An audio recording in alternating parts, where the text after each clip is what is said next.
Bonjour et bienvenue du coup pour notre troisième épisode de notre série sur notre chaîne Sci-Fi Héritage consacrée à la science-fiction. Donc on avait vu dans les deux premiers épisodes, on avait fait l'histoire et la bibliographie de Robert Heinlein et de Philippe K. Dick.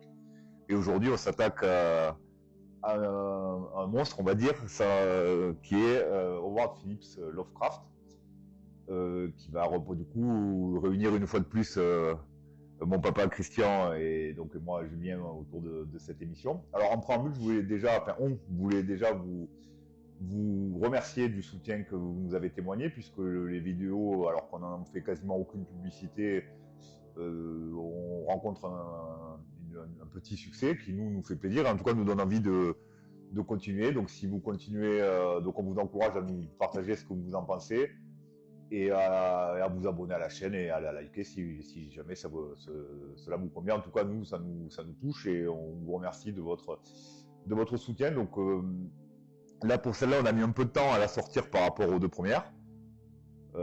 Déjà parce que Lovecraft, c'est quand même un monument en termes de littérature qui paradoxalement n'a pas beaucoup écrit, mais sur lequel on a beaucoup écrit. Beaucoup de gens ont écrit sur lui et son œuvre a été prolongée. Donc finalement, il y a une énorme bibliographie autour, une énorme documentation disponible autour de lui. Et tous les deux, on a quand même passé beaucoup de temps à éplucher tout ça.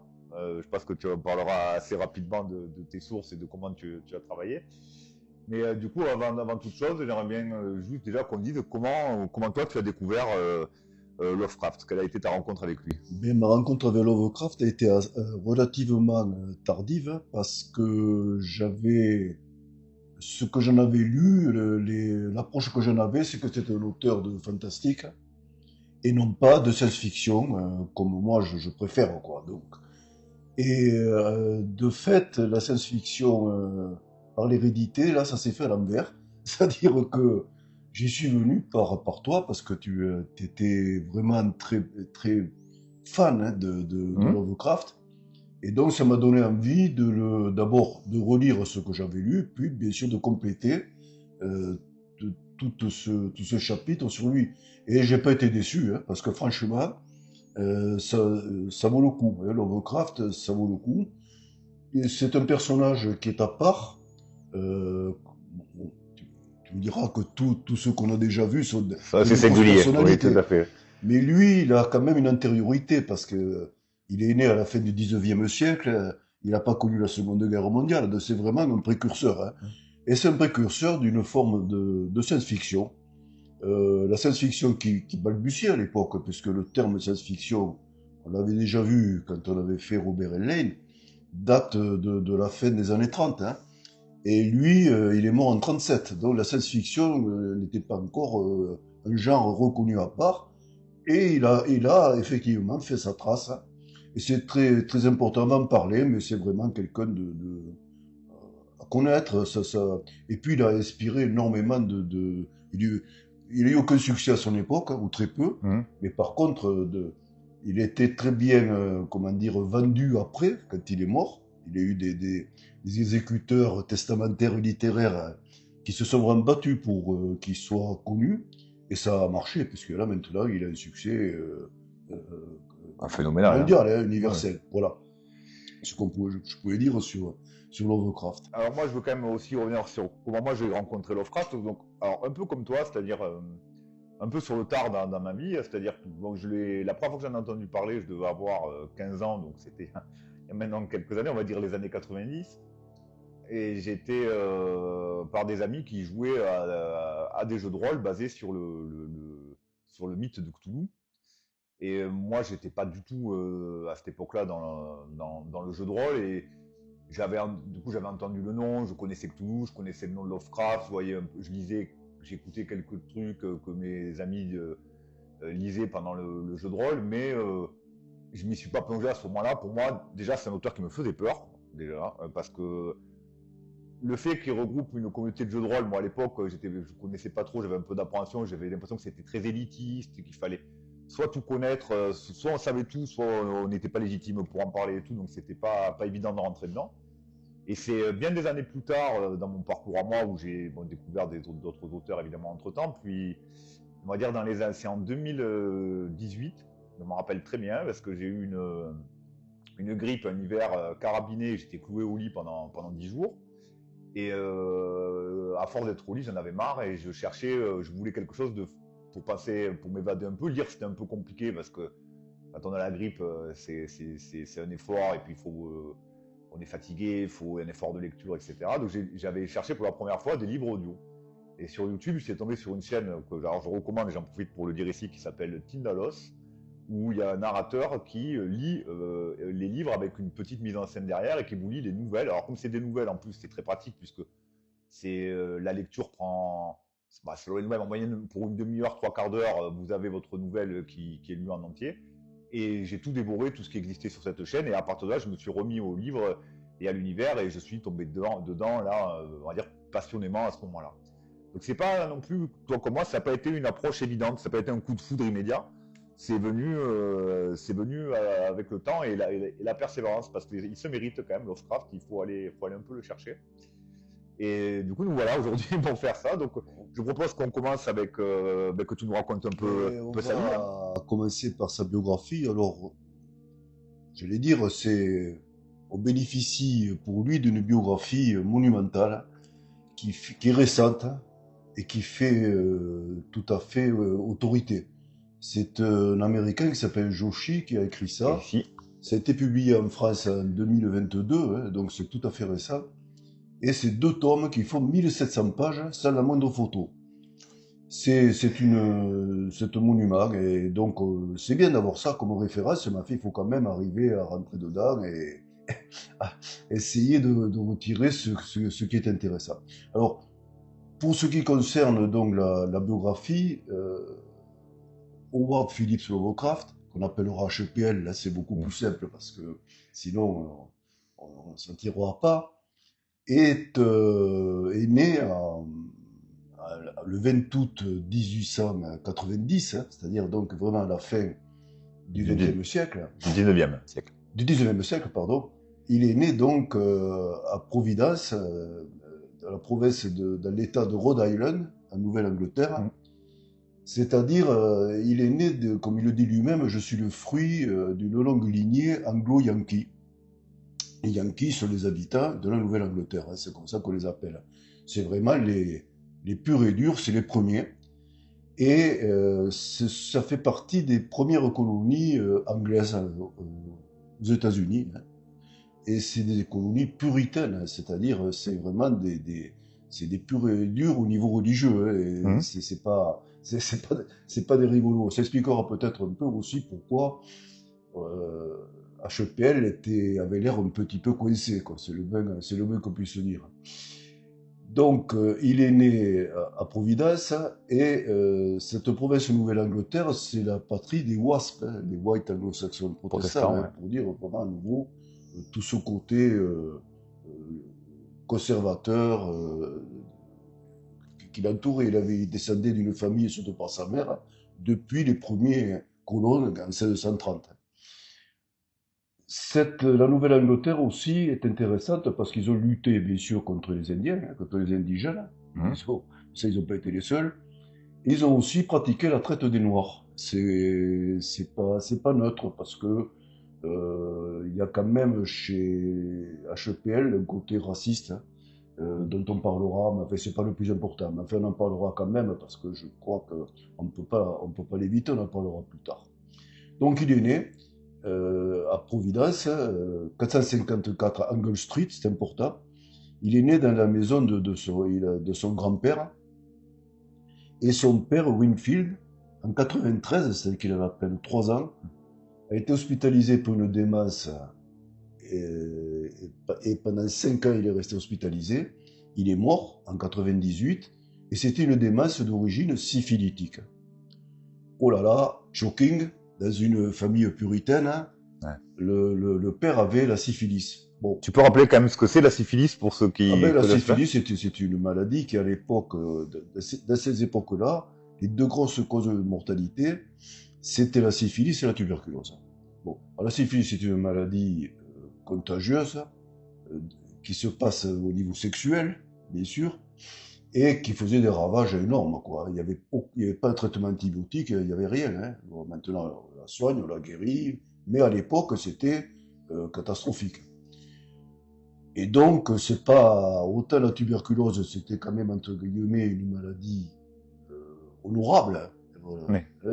La dame aux camélias, etc., Dumas, enfin bon, bref. La syphilis, ça l'était moins, mais ça touchait énormément de personnes quand même. Il semblerait que HPL n'ait jamais été au courant du diagnostic de son père. Ça, c'est ce qu'il a dit, mais on peut en douter. On peut aussi penser qu'il le savait, Qu'il avait un peu honte. mais que c'était trop fort pour arriver à l'exprimer. Donc, il était élevé et choyé dans la maison de son grand-père, qui était un homme riche et avec qui s'entendait très bien. Mais son grand-père est mort en 1904. Et à ce moment-là, ça a été un choc pour lui parce que c'était en fait sans doute sa première dépression. Il en a fait une deuxième après. Il était jeune, hein, mais il a senti qu'il y avait un monde qui s'écroulait. Et effectivement, ce monde qui était un monde riche disparaissait parce que c'était le grand-père qui avait en fait la fortune, hein. Et il s'est retrouvé dans un logement avec sa mère, Suzy, redoutable femme, et ses deux tantes qui étaient sans doute moins toxiques, mais quand même toujours élevées dans ce côté puritain, ses deux tantes, Liliane et Annie. Il s'est retrouvé donc en prise directe avec sa mère, et alors là, sa mère qui voulait le choyer, elle a en fait complètement, à mon avis, castré. C'est-à-dire, Elle a étouffé, elle ouais. a complètement inhibé et elle est cause de beaucoup de troubles qu'il a eu. Alors, ces troubles, justement, c'est des troubles psychosomatiques, mais lui ne le savait pas. Et on disait qu'il avait une fragilité nerveuse. C'est-à-dire qu'il avait des insomnies, des céphalées, des malaises, des choses comme ça, très vagues. Mais que sa mère entretenait. Elle disait, il est vraiment malade, mon fils. Et grâce à cette espèce de sans arrêt de persuasion, lui-même croyait être malade.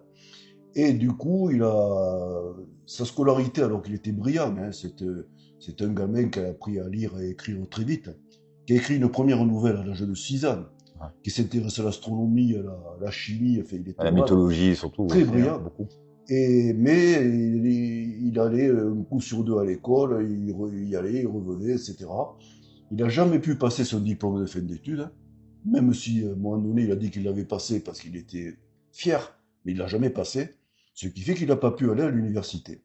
Et ça, c'est à cause indirectement de sa mère. On brûle un peu les étapes, mais cette maladie-là, enfin, cette pseudo-maladie, enfin, si on peut dire, la psychosomatique, c'est quand même, la personne le sent réellement, hein, même s'il n'y a Oui, pas oui. de symptômes physiques réels.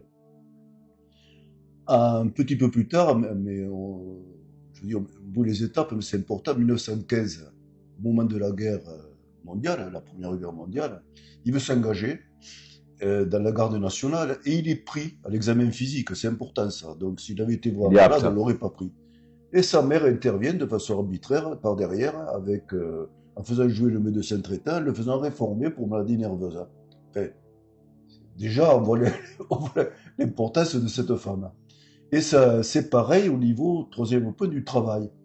Il n'a jamais été formé à travailler de façon pratique, à gagner de l'argent. Ah, l'argent, quelle horreur, quel mot horrible. C'est un blasphème. C'est un gentleman, lui, hein, c'est pas du tout, et les gentlemen ne s'intéressent pas à l'argent. Voilà. Et bon, d'autre part, il était malingre, nerveux, il pouvait pas travailler. Ça continue donc, et justement à la fin de ses études, alors que tous ses amis eux, vont s'installer, travailler, etc., lui, en 1908, il va se retrouver, il va s'isoler lui-même, couper tous les contacts avec ses amis. Comme dit Joshi, c'est une page blanche, je ne sais pas ce qu'il a fait là. Et ça va durer pratiquement 5 ans, cet état-là. Et ça a donné, comment dire, une idée reçue sur Lovecraft. Il était écrit comme ça dans les dictionnaires Larousse et tout ça. Enfin, je veux dire, on disait, c'est le reclus de Oui, de Providence. Providence. En fait, il n'y a été que 5 ans reclus. Le reste, on va voir qu'il n'était pas reclus du tout. C'était un grand voyageur, il avait beaucoup d'amis, etc. Mais là, c'est vrai, pendant 5 ans, il a été, entre guillemets, il s'est bouclé lui-même. Et c'était vraiment, il se croyait malade, mais on a bien vu déjà que, en fait, ça paraissait vraiment psychosomatique. Et ce qui va le prouver, c'est que par exemple, plus tard, quand sa mère sera morte, il va chez un ami qui s'appelle Galpin, euh, il le verra à Cleveland, et à ce moment-là, il va écrire à sa tante Liliane, ah ça y est, je sais pas pourquoi, mais ça y est, tout va bien, j'ai plus de migraine, je suis plus dépressif, etc. Il était parti ailleurs, il n'y avait plus sa mère, bon, les troubles psychosomatiques avaient disparu. Cette redoutable maman, entre guillemets, qui avait quand même, je pense, quelques problèmes psychologiques, c'est le moins qu'on puisse dire, n'a rien trouvé de mieux pour assaisonner le tableau à la fin de son adolescence, donc au moins, je vois, quand il avait 18 ans, de dire en public, mon fils est hideux. Ouais. Il est hideux physiquement. Alors c'est vrai qu'il était grand, il était déjà, enfin, pour l'époque, 1m80 c'était grand. Il faisait 65 kilos, 60 kilos, il était maigre, hein, il était dégingandé. Après, il a pris 90 kilos, à un moment donné, puis il est retombé à 65. Mais là c'est vrai. Puis il était prognate, il avait une tête un peu rude, il avait ce qu'on appelait des poils incarnés, les poils de la barbe, qui au lieu de pousser vers l'extérieur, poussaient vers l'intérieur, donc ça fait de l'inflammation, il avait une sale peau, enfin bon. En fait, il était pas mal, hein. La preuve, c'est qu'il a beaucoup plu à ses dames, même s'il n'a pas fait grand-chose, hein. Mais il a cru aussi, il a eu un complexe de physique, bon, un de plus. Bon, il va sortir de cette réclusion parce qu'il lisait le premier pulp. Ah, mais on a déjà parlé des pulps, hein, bon, on va pas revenir dessus. Le premier pulp américain qui s'appelait Argosy. Et là, il va commencer une polémique avec le courrier des lecteurs parce qu'il va, entre guillemets, critiquer et démolir un des auteurs préférés d'Argosy, qui s'appelait Fred Jackson, en disant qu'il était nul, qu'il était indécent. Enfin, bref, ça entretient un courrier des lecteurs violent, où il y en a qui le défendent, d'autres qui disent qu'il est d'accord, etc. Et ça attire l'attention d'un rédacteur en chef d'un journal amateur qui s'appelle United, et qui lui demande de venir dans ce journal amateur, ce qu'il accepte. Et à partir de là, il va quelque part revivre. Il le dit, quand j'ai fait du journalisme amateur, ça m'a redonné envie de vivre. Et ça lui va très bien, ça. Il s'occupe de littérature, hein. Il n'a pas besoin d'argent, parce que c'est que du bénévolat, tout ça, l'argent n'existe pas. Et il va avoir connaissance de beaucoup de personnes. Il va voir la plupart de ses amis, il les connaîtra là. Sa femme aussi, sa future femme, il la connaîtra par le biais du journalisme amateur, qui, ceci dit, c'est pas si important que ça. C'est un milieu quand même relativement restreint. Et pour montrer donc qu'il est quand même pas si coincé que ça, malgré tout ce qu'on peut en dire, hein, non content de participer vraiment à ce journalisme, il en sera même président du premier groupe, hein, et il s'inscrira au deuxième groupe qui est Un peu national, concurrent, ouais. et il sera aussi président. C'est quelqu'un quand même qui savait fédérer, qui savait agir. Bon. Journalisme amateur, ça va susciter quelque chose qui sera important dans la vie relationnelle d'HPL, c'est le courrier. Le courrier d'HPL, c'est quelque chose d'énorme. C'est-à-dire, en fait, il va écrire beaucoup dans les journaux amateurs, il va écrire beaucoup dans le courrier des lecteurs des pulps, et on estime, hein, qu'il a fait entre 60 000 et 100 000 lettres dans sa vie. Il a une courte vie quand même, bon, mais il n'a pas écrit d'emblée. C'est énorme, hein. En fait, on n'en a récupéré que 10% de ce courrier. Et les biographes, hein, le biographe principal, met les mains sur la tête en disant quel dommage que sa femme, Sonia Green, hein, ait brûlé la malle entière qu'elle avait de ses lettres en 1935. Bon, il y avait une mine de renseignements énorme. Il écrivait sur son époque, sur lui, et il donnait aussi beaucoup de conseils aux jeunes écrivains. Hein. Ça, on reviendra un petit peu là-dessus. Voilà. Mais il avait justement des écrivains très jeunes qui lui écrivaient pour avoir des conseils déjà, parce que même si il n'était pas très connu dans ce petit milieu, c'était quelque part un maître. Hein. Mais il se comportait pas comme un gourou. Il leur conseillait, mais toujours dans le bon sens. C'était un petit peu humble. Hein. C'était pas quelqu'un de, de, de, narcissique. Orgueilleux, de narcissique. Hein. Et là, par exemple, Barlow, un de ses auteurs, Bloch, Barlow, il a connu, Barlow avait 13 ans quand il lui a écrit, Bloch en avait 16 ans, enfin, je veux dire, ils étaient jeunes, beaucoup plus jeunes que lui. Et c'était une émulation. Et tout cela, ils sont restés comme un groupe autour de Lovecraft. Ils ont fait beaucoup pour sa reconnaissance après, c'est évident. Alors, le courrier, il répondait à tout le monde. Hein. C'est un gentleman. Un gentleman, quand on lui écrit, il répond. Alors, il écrivait aussi pour croiser les points de vue et apprendre. Et sinon, sur Providence, il n'avait pas grand monde. Il avait qu'un seul ami à peu près correct. Tout le reste, c'était pas au même niveau. Et il faisait des lettres qui pouvaient aller jusqu'à 70 pages, hein, d'une écriture fine, hein, et un peu penchée, pour imaginer ce que c'était. C'est un monument, ça aussi, hein, ce courrier. Voilà. D'ailleurs, pardon 2 secondes, c'est déjà surprenant de se rendre compte que sa correspondance, l'œuvre de sa correspondance, est bien plus volumineuse que son œuvre littéraire.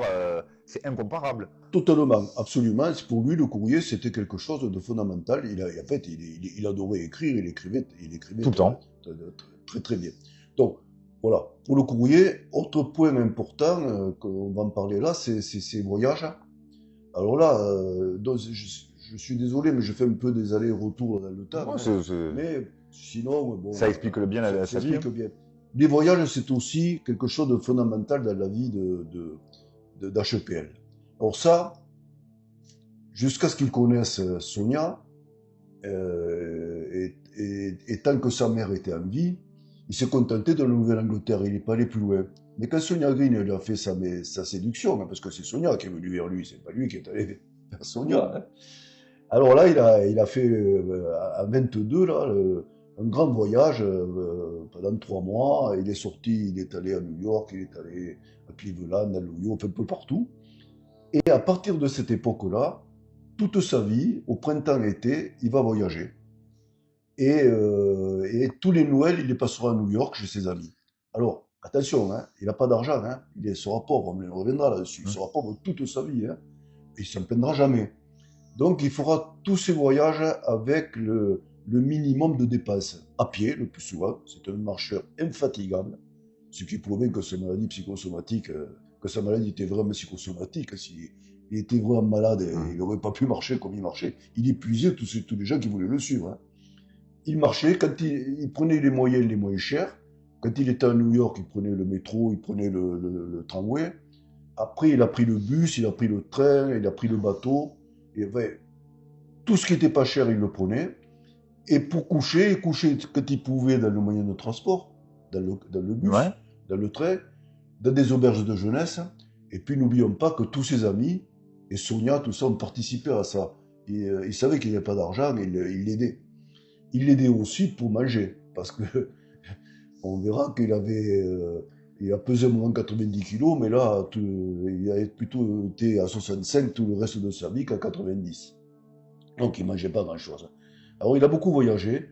Il voyageait surtout pour voir les vestiges coloniaux, anglais, français, voire espagnols. Et il a gardé certaines villes préférentielles, hein, Salem, Marblehead, qui l'ont beaucoup inspiré pour ses livres. Arkham, Miskatonic, tout ça, c'est directement dérivé de Salem. Charleston, en Caroline du Sud. La Nouvelle-Orléans, à la Louisiane, ça qu'il a beaucoup plu, ça c'est évident.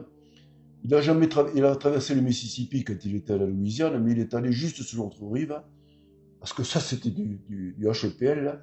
Il considérait qu'à l'ouest du Mississippi, c'était pas des civilisés. On sortait des influences anglaises, ça n'allait plus. Et puis il a voyagé au Québec, en train, 3 fois.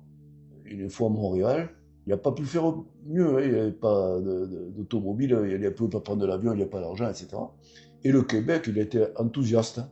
Pourtant, c'était anglais, c'était français, c'était pas une culture anglaise, hein. Mais justement, il voyait que on gardait cette culture. Et ça, Hein. c'est un amoureux du passé, Mhm. Lovecraft. Voilà. Bon, on revient dans la chronologie. En mai 21, la mère meurt. Elle meurt d'une complication chirurgicale de la vésicule biliaire. Mais en fait, elle était hospitalisée depuis 2 ans pour une dépression chronique sévère. Hein. Donc, elle avait quand même des troubles mentaux, si le moins qu'on puisse te dire, hein. À mon avis, elle avait un petit état psychotique au-dessous. Et, et c'est important ça aussi, parce que ça veut dire qu'il était le fils unique, hein, de 2 personnes qui ont été démentes quand même, sa mère n'était pas démente, elle avait quand même des troubles mentaux T'es importants. sensible, Et son père était dément. Bon, voilà, qui était bon. un peu instable émotionnellement, on va dire. Je pense, et surtout, dans ses livres, dans ses nouvelles, etc., il y a toujours ce côté génétique qui ressort. Il Oui, tout à recherche fait. souvent les gens, les héros, Les recherche lignées, oui. ça, et c'est jamais très bon. Non, ça fait. Voilà. Bon. Et là, coup de tonnerre, hein, il surprend tout le monde, il prévient d'ailleurs personne, hein, ni ses amis, ni ses tantes, qu'il ne préviendra que 6 jours après. Il se marie le 3 mars 1924, hein, à New York. Il se marie à l'église, lui qui est un athée. Il se marie avec une juive, enfin une femme d'origine juive ukrainienne, russe, hein, qui est, je dis russe parce qu'à l'époque l'Ukraine faisait partie de la Russie, Hein. que ce soit clair. Et il était raciste, hein, et antisémite, hein. Et il expliquera pourquoi, enfin on y reviendra, ça comptait pas en fait. Euh, pour Sonia, Oui. l'étiquette. Et cette femme, elle est superbe. Autant sa mère, enfin à mon avis, là je prends parti, hein, autant sa mère c'était quelqu'un quand même de toxique, hein, autant elle est rayonnante, quoi. C'est une femme qui a 7 ans de plus que lui. Lui, il en a 34, il dit je suis un vieil homme, hein. Alors, il faut remettre ça à l'époque, hein. L'espérance de vie qu'aurait eu théoriquement HPL, c'est 41 ans.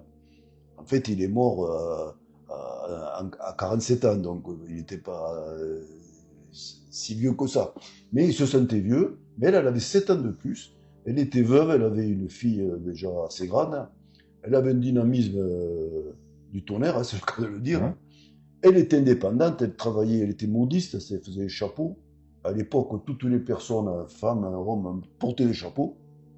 Elle était très bien payée, elle touchait 10 000 dollars par an, sachant qu'une famille de 4 personnes en touchait 2 000 pour vivre, ça suffisait. Elle en avait 10 000. Donc le Kraft n'aurait jamais vu, il n'a jamais pu approcher d'une telle somme. Elle l'a aidé, elle n'a pas été économe avec lui, hein. Bon, on a bien compris que c'est elle qui est venue le chercher, ça c'est clair, avec le dynamisme qu'elle avait. Elle est allée, elle l'aimait, quoi. Elle avait senti tout le potentiel qu'il avait.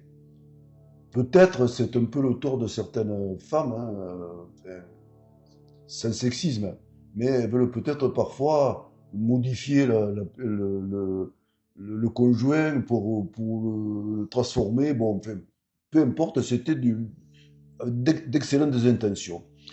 Alors, intention certes, mais difficile. Elle l'embrasse une fois, pendant les fiançailles, entre guillemets, et ben, elle l'embrasse sur la joue, hein. Faut pas croire que c'était baiser sensuel, érotique ou quoi que ce soit. Pas du tout. Et là, il est blêmi, il rougit, il devient blanc, fait toutes les couleurs. Il est très émotionné. Et il lui dit en tremblant, mais c'est la première fois qu'une femme m'embrasse depuis que je suis tout petit. Il y avait quand même sa mère et ses tantes, hein, qui se sont occupées de lui. Il n'y en a pas une qui l'embrassait. Bon, on voit bien que le puritanisme, à un certain point, ça manque quand même De d'affectivité, chaleur, ouais. de chaleur, c'est le moins qu'on puisse se dire. Et puis pour le reste, là, on va parler un peu du sexe. Ah, c'est intéressant là, parce que il a toujours dit, moi, je suis indifférent au sexe. Le sexe, ça ne m'intéresse pas. Depuis tout jeune, il disait ça. D'ailleurs, il est arrivé vierge au mariage, hein. Et il ne reconnaîtra qu'une femme, d'ailleurs, c'est Sonia. Il n'en aura pas d'autre, hein. Il n'aurait pas dû se marier, parce que il avait déjà écrit, en fait. Il avait écrit, quand il écrivait à Sonia, dans les souvenirs qu'a raconté Sonia, parce que les lettres ont disparu. Il avait dit, je- nous partageons les mêmes choses intellectuelles, artistiques, philosophiques. Enfin, c'est une idylle à distance. Et là, il a fallu Ça devient un peu toucher physique. les corps, hein, c'est quelque chose. Alors ça, il l'a fait, parce que Sonia a dit, il s'est comporté comme un excellent amant quand on le sollicitait. Bon, ça veut tout dire, hein, mais enfin, apparemment, c'était satisfaisant. Mais il n'a jamais prononcé le mot amour. Et là, il y a une anecdote extraordinaire quand même, rapportée aussi par Sonia. Quand il se sentait un peu avait des penchants pour sa femme, hein, il crochetait son petit doigt dans le petit doigt de Sonia et il faisait humph. Bon, c'est quand même extraordinaire, quoi. Bon, il y avait pas, on peut pas dire qu'il passait des choses magnifiques. Or, ça n'a pas duré. C'est-à-dire que la lune de miel, elle était vite faite, hein. Très vite, il a plus voulu de la conjugalité. Et il est parti avec tous ses amis là qu'il avait à New York. Il avait tous ses amis étaient à New York dans un club qui s'appelle le Kalem Club, Hein? parce qu'ils avaient toujours ce côté là à l'anglaise de faire des clubs d'hommes. Hein. Des fratries. Et alors ils se réunissaient toutes les semaines, ils allaient se promener, tout ça. Mais attention, hein, il n'y avait pas de femmes. Hein, lui, il a jamais. C'était une fraternité qu'ils avaient. C'était une amitié très forte, mais bon, ça aurait pu durer. Finalement, mais si c'était pas passé ce qui va se passer, peut-être qu'ils auraient trouvé un modus vivendi avec sa femme et ils se seraient restés ensemble. Là. Lui, il voulait pas la quitter, hein, mais il voulait plus faire l'amour. Oui, mais il participait pas beaucoup. Et là, sa femme qui était riche et qui travaillait bien, qui travaillait beaucoup, ben de ce coup, elle est mise au chômage, elle est mise à la porte, elle fait une dépression, mais qu'elle rebondit de suite, elle trouve un boulot, mais il faut partir dans l'Ohio à Cleveland et elle quitte New York. Et les finances sont en baisse. Donc, ils quittent le bel appartement qu'ils avaient dans le Brooklyn huppé pour passer dans le Brooklyn miséreux. Qui dit misère dit que la population autour n'était pas la même. Hein. Et effectivement, eh bien, les étrangers, entre guillemets, et New York était déjà une ville très cosmopolite, hein.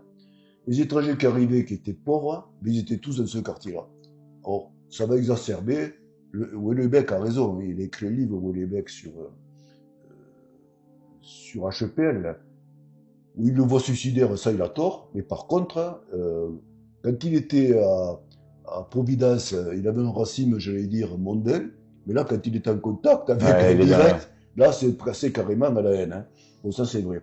Ça c'est le premier point. Le deuxième point, il s'est retrouvé seul. C'est la première fois, il avait une espèce de petit studio, là. Il s'est retrouvé tout seul dans ce studio, il fallait qu'il assure sa nourriture, son ménage, ses vêtements, etc. C'est une nouveauté pour lui. Sur les 15 mois et demi que va durer ce séjour dans ce studio, Sonia ne reviendra que 3 mois. Donc vraiment, il s'est retrouvé en prise directe avec les difficultés. Et ça, c'était pas le pire pour lui. Je pense que c'est le racisme qui l'a beaucoup gêné. Alors, il était pauvre. Et il faut en parler là, parce que c'est là que sa pauvreté est le plus ressortie. Pourquoi il était pauvre, HPL? Bon, il était pauvre parce que il ne vivait, toute la famille pratiquement, que d'une petite rente du grand-père, qui allait bien sûr en diminuant. Bon, et puis lui, il aurait pu vivre finalement de ce qu'il écrivait. Ah mais non. Quand on est un gentleman, on ne vit pas de l'argent. On ne produit pas pour l'argent. D'ailleurs, on n'écrit pas pour l'argent. Quand on écrit, c'est que l'écriture vient, c'est un besoin qui vient comme ça, spontanément. Il faut surtout pas, l'argent, c'est ça, là. Donc, il n'a été publié que dans des pulps, hein, c'est un Vertage en particulier, qui payait très peu, hein, c'est le moins qu'on puisse se dire. Il n'a jamais eu un livre publié à lui. Quand des éditeurs, que ses amis, parce qu'il y avait beaucoup d'amis, lui disaient, mais on a quelqu'un qui peut t'aider. Très compétent, qui écrit très bien, etc. Alors là, il écrivait, il envoyait ses œuvres à ces éditeurs-là, mais il se débrouillait pour faire des lettres d'accompagnement disant tous les échecs, tous les refus qu'il avait eu avant, qu'il était mauvais. Les manuscrits qu'il envoyait, c'était de torchis, hein, c'est-à-dire c'était même pas tapé à la machine, c'était mal écrit, ils étaient froissés, sales, enfin. Bon. Il sabotait le truc quand même un peu. Complètement. Donc, Là, ça n'a pas rapporté grand-chose. Alors, il faisait des travaux de correction De révision, ouais. et de révision qui pouvaient aller ce qu'il appelait la collaboration, c'est-à-dire qu'en fait, c'était lui qui écrivait l'œuvre. Mais là, c'est pareil, il le faisait gratis pour tous ses amis. Et pour ceux qui faisaient payer, il prenait déjà des tarifs très bas. Et quand il payait pas, il demandait qu'une fois, il ne redemandait jamais. Parce que bon, alors ça pouvait pas les délouer. En fait, il vivait surtout de l'argent que lui donnait Sonia et ses tantes, quoi. Ouais. Voilà, bon, mais pas beaucoup. C'est une forme de mécénat quand même qui Ah non, s'était mais un ça, peu. ils avaient pas grand-chose non Mais plus. il avait mais tout enfin, utilisé, oui. la pauvreté, comme un exemple, donc, il était pauvre. Alors la nourriture, là, c'est quand même. Il décrit en 1925, justement, quand il est tout seul, il a que 30 cents pour manger. Avec 30 cents, il mange trois repas. Il le décrit très bien. Il fait 3 repas avec une boîte de haricots, une boîte à conserve de haricots, Froide, hein. avec 250 grammes de fromage et une miche de pain, quoi. Je veux dire, c'est rien. Donc, il va maigrir, il va dire, ah, c'est bien, j'avais 90 Il avait kilos. même pas le chauffage, hein. Il pouvait même pas chauffer Ah oui, ça. alors ça, je vais y venir, mais il avait Pardon. 90 kilos. Oui, mais t'as raison. Il, il disait, je suis trop gros, c'est bien, je vais maigrir, je le fais exprès. En fait, Il avait pas. ah oui, alors, là-dessus, tu avais raison de le rappeler. Il avait un chauffage, il était très frileux de toute façon. Mais le chauffage ne marchait pas bien. Il a fallu qu'il attende 9 mois dans ses appartements pour pouvoir s'acheter un petit radiateur à pétrole avec une plaque de fonte. Et sur la plaque de fonte, il pouvait chauffer C'est les sa aliments. nourriture, ouais. C'est lui qui l'a mangé froid en plus. C'est fou, hein. Autrement dit, il est tombé à 60-65 kilos de Ouais, ce je pense que c'est pas là qu'il a grossi, ouais. Bon. Toute sa vie, il va garder après ce côté frugal. Un repas matin et soir, jamais d'alcool, jamais de tabac. Ça, c'était sa règle. Or, par contre, pour l'apparence, quand ceux du Calem venaient chez lui, il allait acheter du café frais, il se mettait à zéro, il avait vraiment plus rien. Il a acheté des cakes, des crumbles, enfin, pour montrer que Il avait un certain il était stand, il fier. savait recevoir, ouais. Idem pour les vêtements, parce qu'en plus, il pleut toujours sous les mouillés. Dans le quartier misérable où il était, dans l'appartement vraiment de bas de gamme qu'il avait, on est allé lui voler ses vêtements. Ah oui, c'est Alors vrai. il avait 2 costumes d'été, 2 costumes d'hiver, il était ringard, il mettait toujours les mêmes choses, il lui fallait des costumes à l'ancienne avec des chemises avec des cols, etc. Et, ben on lui a volé ça. Alors, il a fait un petit effort, mais il discutait les toiles de tissu et tout ça. Bon, mais il a vu ses costumes ringards, il les a eus. Il disait quand même qu'un costume, c'est ce qui différenciait un gentleman d'un pécono. Voilà. Pour lui, il avait tout dit. Bon, il est adorable ce type, moi j'aime. Bon. On comprend bien que la situation ne pouvait pas durer. Et il se sent pas adopté à New York. Il est mal. Il va en partir, mais il est toujours cette fierté. Et il demande à son ami Long, qui est un de ses amis les plus proches, d'intervenir. Et il intervient auprès de sa tante Liliane, qui lui demande de revenir à Providence. Alors là, c'est le paradis. Hein, et c'est là qu'il dit cette fameuse phrase en entrant, I am Providence. C'est-à-dire, c'est au mois d'avril 26, il rentre à Providence, là, il retrouve ses racines, il retrouve tout, il est heureux, il est content. La pauvre Sonia, elle le suit, elle essaie quand même elle veut continuer à y aller. Mais là, bon, une femme à Providence qui travaille, c'est pas possible. Les tantes Ouais. ne peuvent pas l'entendre parler. Et ben, au bout d'un moment, elle va dire, il faut divorcer. Hein. Oui, moi, il rechigne, hein, un gentleman ne divorce pas s'il n'a pas de raison majeure de le faire, mais bon. Il signe un accord, enfin, il se décide pour un accord préalable, qu'elle signe, elle croit que le divorce est acté. Et quand elle se remariera en 33, eh bien, elle apprendra qu'elle était bigame, en fait, parce que HPL n'a jamais signé. Bon, parenthèse. Bon, le mariage n'a pas marché, parce qu'il était incapable, ce garçon, de se marier. Il n'aurait jamais dû se marier. Bon, c'est une grave erreur, mais c'est pas, ça peut arriver. Elle dira après qu'il était aussi antisémite, hein, ce qui le fâchera d'ailleurs avec des amis juifs qu'il avait. Et à cette phrase-là, il répondra à Sonia, mais tu n'es plus comme ces bâtards d'étrangers, toi. Tu es Madame Lovecraft, Miss Lovecraft, hein, Angle Street, Providence, Rhode Island. Tu n'es plus comme eux. Et d'ailleurs, ce qu'il appréciait, c'est que pour lui, quelqu'un de juif, mais qui acceptait, qui était intégré totalement dans la culture américaine, qui faisait pas de communautarisme et tout ça, il était américain, point la ligne. D'ailleurs, il pensait ça de tous, sauf des Noirs. Il rentre à Providence, et là, il est changé, hein, c'est plus le même. Il va lui rester 10 ans à vivre. Il a eu ce choc, ça l'a maturé. Il continuera à voyager, à avoir du courrier, à avoir des amis et tout ça. Et il va écrire je pense, ses plus grands chefs-d'œuvre. Tu en parleras. Il a 10 ans, là, pendant 10 ans. Il commence à 26 par le Cthulhu. Il finit en 35 avec celui qui a hanté les ténèbres. Et entre-temps, il sort que des chefs-d'œuvre. Et c'est à ce qu'il appellera, lui, la weird fiction, c'est-à-dire la fiction de l'horreur. Ouais. C'est-à-dire, c'est des récits de fantastique et d'horreur, mais expliqués toujours de façon logique par la science, parce que c'est un rationaliste scientifique, et il explique. Donc c'est pas, effectivement, dans le fantastique, c'est pour ça que je l'avais classé à tort là-dedans, on n'explique pas. Et moi j'aime bien qu'il y ait une explication. Voilà. Bon. Il meurt donc en 37 d'un cancer de l'intestin grêle. Ça ne surprendra pas vu la nourriture qui s'avalait. Mais avec beaucoup c'est relativement, du coup, pour le rappeler, vieux par rapport à l'espérance de vie de l'époque. Un peu plus vieux, mais en fait, bon. Voilà. Oui, c'est pas extraordinaire, alors, mais c'est pas. On va terminer là sur quelques points que tu reprendras. D'abord, parce que ça me paraît important, d'abord des idées reçues. On a vu que l'idée reçue du reclus, c'est faux. Ouais. L'idée reçue du suicidaire, qui a traîné partout, ça aussi c'est faux. C'est son ami Loveman, qui était juif, à qui il n'a jamais dit qu'il était antisémite, et qui a appris par les mémoires de Sonia qu'en fait, il était antisémite. À ce moment, Loveman en a voulu à mort, et il a écrit que des trucs faux. Il a écrit qu'il se promenait toujours avec une fiole de curare dans la poche, hein, prêt à se suicider. C'est absolument faux. C'est un homme qui aimait la vie, qui était curieux de la vie, et qui n'était pas du tout suicidaire. Autre point important, il avait beaucoup d'humour. Alors, un humour potache, hein, souvent.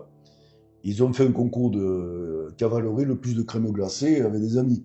Et ils ont eu un diplôme encadré qui regardait, là, il était content, dans le magasin, cet exploit. Bon, plein de choses avec Robert Bloch, là, qui est quand même celui qui a écrit Psychose, après, bon. Ils avaient chacun, dans une des nouvelles de Bloch, il y avait quelqu'un qui figurait Lovecraft. Dans la nouvelle de Lovecraft, quelqu'un qui figurait Bloch. Ils se sont mis d'accord tous les deux pour les faire mourir dans des conditions abominables, quoi. Le plus abominable possible. Bon, c'est une forme d'humour. Tout à fait, oui. Il y a plein de choses comme ça, et surtout, je pense qu'il avait beaucoup de distance par rapport à son œuvre, et que je crois que le plus grand humour qu'il avait, c'est que ce qu'on a pris au sérieux dans son œuvre d'horreur, c'était pour lui de l'amusement. Bon. Ça, c'était important à dire. Quoi qu'il en soit, les choses qui ne bougeront jamais, c'est les différences à l'argent et les différences au sexe. Ça, c'est une constante, ouais. Les influences, il a eu Poe, Edgar Poe, ça c'est évident. Il a eu Lord Dunsany. Il était influencé, mais qu'il était d'une honnêteté scrupuleuse. Quand il écrivait, il disait j'écris du Poe, j'écris du Dunsany. Quand est-ce que j'écrirai du HPL? Ouais. Et heureusement qu'il a écrit, parce que maintenant, il croyait pas être connu à son époque. Il croyait qu'il allait mourir. Mais il est quand même sorti là aussi dans la Pléiade en 2005, avec l'équivalent de la Pléiade l'American Bibliothèque. Là, donc il est sorti en 2005, donc il est hyper connu, tant mieux pour lui. Sa philosophie, il est un cosmicisme athée. Alors, pour lui, l'univers est infini. Nous, on n'est rien. On est une chiure de mouche. Insignifiant, ouais. On n'est rien du tout. Donc, il n'y a pas de Dieu. Il serait vraiment croire qu'il y a un Dieu à l'âge de 12 ans déjà, hein, dans un milieu puritain. Hein, il disait ça. Dire qu'un Dieu, c'est de l'orgueil fou, c'est pas possible. Dieu, il n'y en a pas. Donc, il n'y a pas de bien, il n'y a pas de mal, il n'y a pas de péché. Tout ça, ça n'existe pas. On est un assemblage de molécules. Quand on meurt, les molécules partent chacune de leur côté, c'est tout. Oh, avec ça, tu dirais, quel pessimisme. Il dit non, il n'était pas pessimiste. Il dit c'est de l'indifférence. Et quand même, pour lutter un peu contre ça, il dit il n'y a que la tradition et le passé qui comptent. Il n'y a que le passé qui est réel. C'est pour ça qu'il est toujours dans le passé et toutes ces choses. Alors, quand on a compris qu'il était rationaliste, scientifique, cosmicisme, athée, etc., les gens qui ont cru que le Necronomicon, ce fameux livre dont tu parleras, euh, qu'il était dans l'occultisme, la sorcellerie, tout ça, au contraire, hein, il croyait absolument pas à tout ça. Lui, pour lui, c'était des fadaises, tout ça, ça n'existait pas. C'était absurde. Euh, il a connu, enfin, son époque, il y a eu Einstein aussi. Il a introduit, il a bûché la théorie de la relativité, il est introduite dans son univers. Il a eu Freud aussi. Ah, il pouvait pas nier l'influence de la psychanalyse, hein. Mais Freud, la libido, ça passe pas avec, hein. Ça passait pas avec HPL. Et de même, l'explication des rêves par Freud, lui, Mais il ça était lui très allait dans pas. l'onirisme, il Ouais. n'y croyait pas. Bon, terminera par la politique et le racisme. La politique, il a évolué. Au début, c'était un monarchiste anglais, anti-bolchevique. À force de connaître d'autres personnes, il a évolué vers un socialisme modéré, passant par la case quand même d'une certaine sympathie pour Mussolini et Hitler. Mais bon, c'est jamais les bien loin de ce côté-là. Un socialisme modéré, il était anticapitaliste, il était anti-démocratie directe, mais il était pour une Il était très démocratie élitiste. Oui. restreinte. Mais une démocratie, non pas de noblesse, hein, une démocratie naturelle, des gens qui étaient valables. Voilà. Et il avait un programme super, hein, et il y avait du machinisme, donc il faut réduire déjà les horaires des travailleurs, il faut que des assurances chômage, des assurances retraite, des assurances santé, enfin, et pourtant lui il n'en avait rien à faire, il n'était pas du tout salarié. Voilà. Le racisme, alors il a bougé donc sur la politique et l'économie, sur le racisme, c'est plus compliqué. Il y bougera aussi, puisque finalement, alors qu'il est raciste, il est contre tout ce qui est interracial, mariage interraciaux, etc. Mais il dit que les cultures des autres sont valables, la culture française, la culture même des juifs et tout ça, sous réserve qu'ils acceptent de s'intégrer complètement à la culture américaine. Sinon, ils restent chez eux pour pas que nous polluer. Et la seule racisme qu'il regardera toute sa vie, avec une influence malheureusement de son éducation et de ce qu'il avait lu jeune, c'est le racisme anti-mort. Ça, il s'en départira pas. Peut-être que s'il avait vécu un peu plus longtemps, avec les contacts qu'il avait, son ami Morton, par exemple, était combattu férocement pour l'égalité des Blancs et des Noirs. Et il communiquait beaucoup avec lui, on ne sait jamais. Oui, Voilà. ça aurait pu être une Voilà ce influence. que Ouais. je pouvais dire. Passons à l'œuvre maintenant, parce que Bah déjà, oui, tu as couvert beaucoup. Merci déjà parce qu'il y a beaucoup de. Enfin, je rappelle, c'était beaucoup documenté, beaucoup vu pour comprendre ça. Et c'est pas évident, et je le comprends tout à fait parce que je l'ai vécu pareil, d'aller contre. On a des idées reçues de ce qu'on a vu, et quand on s'y intéresse profondément, ben, il y en a beaucoup qui tombent quand même cette idée de personnes isolées, recluses, asociales. Finalement, les gens l'ont fantasmé par rapport à son œuvre. Ils ont dit il a fait une œuvre horrifique, donc le personnage doit être probablement horrifique aussi, alors qu'en fait, on n'est pas là. Et je pense que c'était super intéressant que tu creuses ça et finalement d'arriver à la conclusion que ça ne tient pas, quoi, que le personnage est totalement différent de l'œuvre et qu'il était bien plus vivant et humain et chaleureux.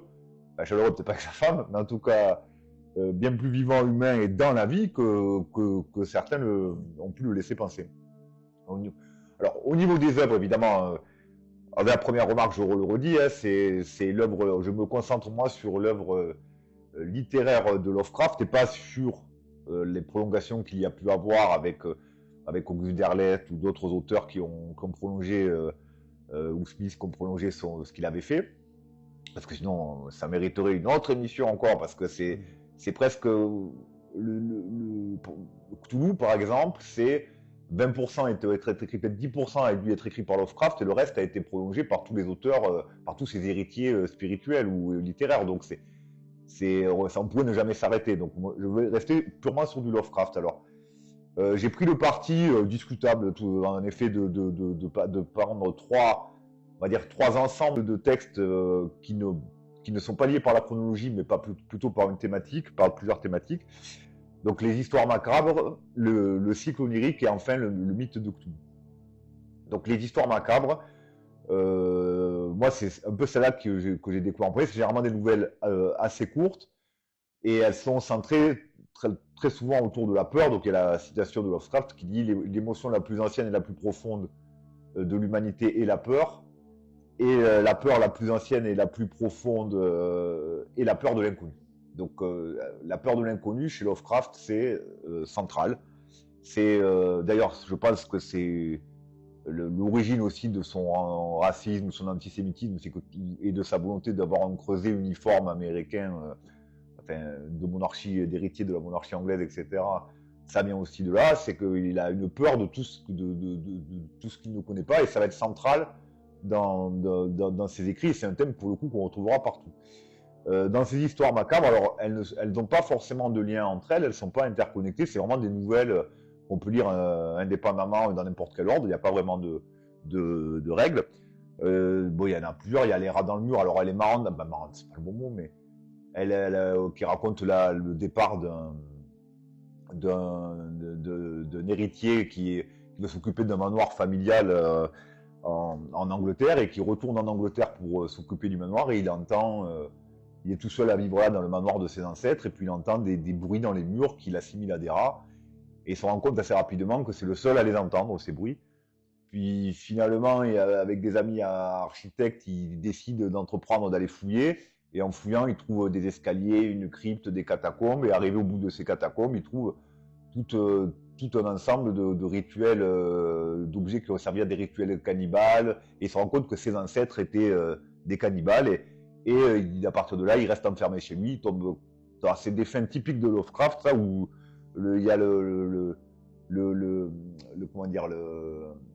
sursaut final avec la révélation, donc on est tout choqué, la folie qui suit, puis fin du livre. En général, c'est très Lovecraftien, ça. C'est ce qu'on disait tout à l'heure là, sur la génétique, tu vois. Il a voulu. Tout à fait, c'est l'histoire de lignée, exactement. Et puis à nouveau, là, on retrouvera ce qu'on retrouve souvent.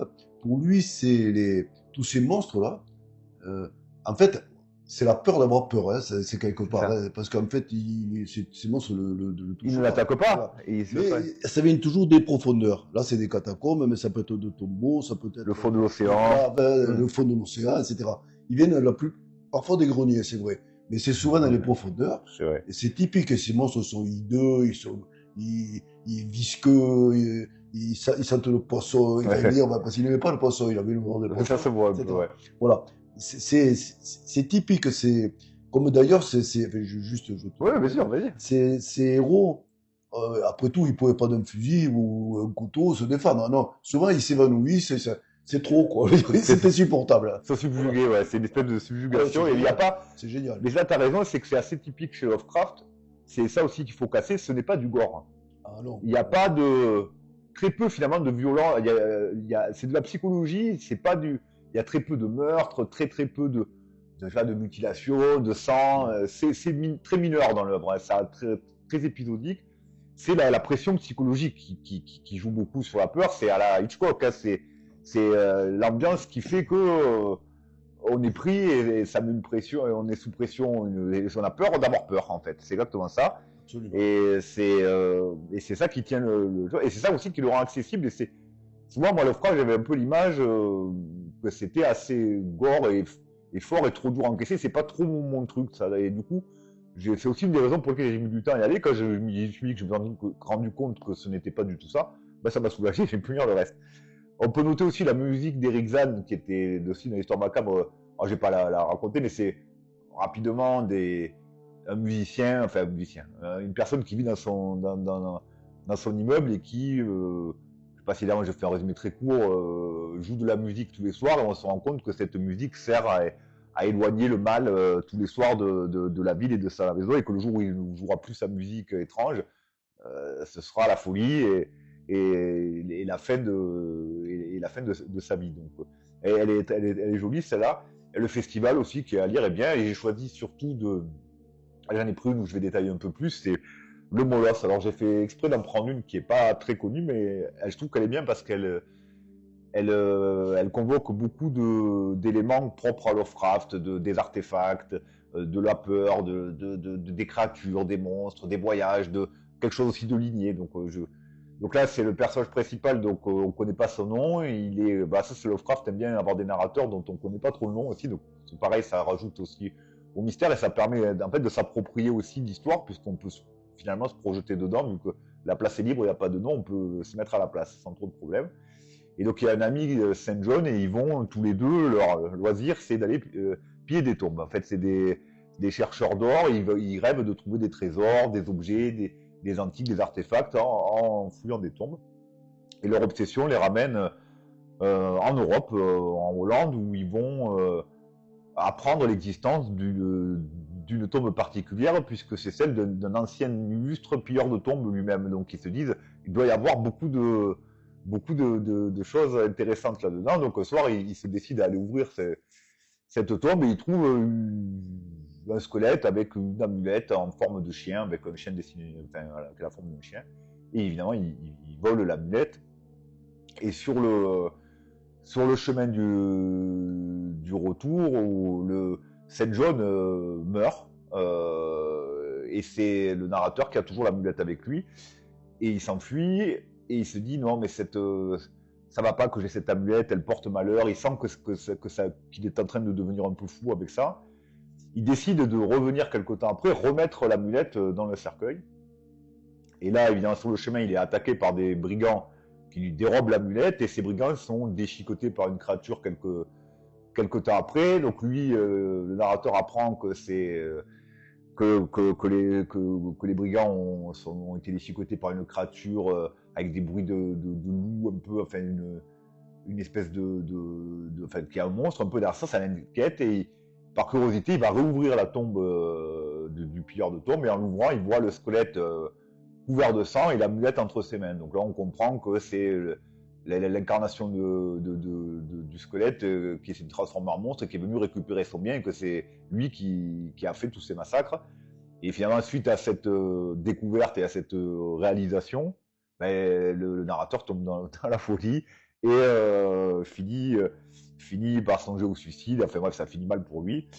Et alors, celle-là, elle est intéressante parce on y évoque le Necronomicon pour une des premières fois. Alors, c'est pas la première fois, mais on parle du Necronomicon là-dedans, donc on reviendra après, qui est un livre occulte qui contient de nombreux secrets. Ça parle toujours d'exploration, c'est ce qu'aime bien Lovecraft dans son style. C'est toujours tourné un peu à la forme d'une enquête et qui est en fait une descente vers la folie. C'est-à-dire que au début, c'est des gens tout à fait normaux qui sont passionnés d'un sujet, qui finissent par vouloir creuser, et plus ils creusent, plus ils s'enfoncent, ils s'approchent de la vérité, plus ils s'approchent de la vérité, plus ils deviennent fous. Mais ça, c'est à peu près constant dans beaucoup d'écrits de Lovecraft. La présence d'artefacts, là, il y a les amulettes, alors il avait pris aussi des fois des tableaux, des fois des statuettes. Ça aussi, c'est ce que faisaient les pauvres, le faisaient beaucoup aussi, il avait beaucoup de choses d'artefacts. Et les atmosphères évidemment sombres, toujours un peu gothiques, avec des images, des colonnes, des manoirs, des lieux très chargés d'histoire, les villes comme tu disais, Salem, etc. Ça c'est très propre au style Lovecraft d'avoir des environnements très inspirants, un peu. On sent qu'il y a une grandeur derrière, mais en même temps c'est décadent, et c'est vraiment des thèmes très Lovecraftiens celui-là. Ce qu'on peut dire justement là, c'est qu'on parlait des monstres dans les profondeurs, et il dit toujours, surtout il faut ouvrir la porte aux monstres. En fait, c'est en fouillant que la curiosité te vient. C'est exactement. Voilà. C'est pas trop récompensé chez lui. Il y avait une anecdote là que j'avais lue sur un autre biographe. En fait, Saint John, c'est Kleiner, c'est un ami à lui, qui était d'ailleurs faisait partie du journalisme amateur, et le narrateur. Donc, et c'est deux hommes, bien sûr. Et il y a une auteure américaine qui est venue après, là, qui s'appelle Poppy Bright, qui a dit, mais c'est une histoire homosexuelle, ça. Elle a écrit une suite homosexuelle à cette nouvelle-là. Bon, alors ça posera le problème, parce qu'il a été dit de toutes les idées fumeuses sur Lovecraft, qu'en fait, c'est une différence au sexe, c'était au sexe féminin, mais qu'il était sans doute homosexuel. En réalité, pour lui, il était. Alors, d'autres ont dit qu'il était homophobe. Homophobie, c'est peut-être exagéré. Je crois qu'il avait la même. Il comprenait pas. Pour lui, c'était un questionnement. Il comprenait pas déjà le sexe, normal, entre guillemets. Enfin, c'est normal, habituel, disons. Et l'homosexualité, c'était pour lui une perplexité totale, quoi. Il comprenait pas du tout. Alors, il était quand même hostile, hein, ça, c'est certain, mais ça lui plaisait pas.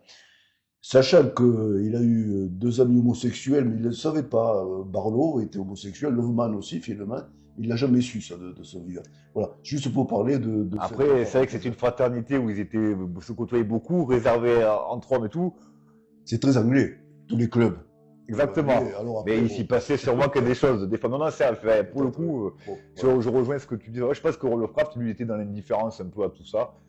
Toutes les affaires de Non, sexe, d'argent, etc. C'était pas, pour lui, c'était pas mais c'est marrant que, parce qu'en plus, quand tu me l'as dit, je le savais pas. Donc c'est marrant. Donc les histoires macabres, on peut dire que c'est les fondations de ce que va devenir l'œuvre de Lovecraft. Alors il y a un passage un peu intermédiaire qui sont pour moi les textes liés sur le cycle onirique, où il y a notamment une œuvre majeure qui est la quête onirique de Kardat l'inconnu, où là c'est un voyage dans les Dreamlands, c'est-à-dire des pays oniriques, des rêves, qui ont des cités, des habitants, des races, des relations, des hiérarchies. Il y a des gens très puissants, des gens cosmiques déjà, donc on va commencer à parler de la mythologie un peu après, mais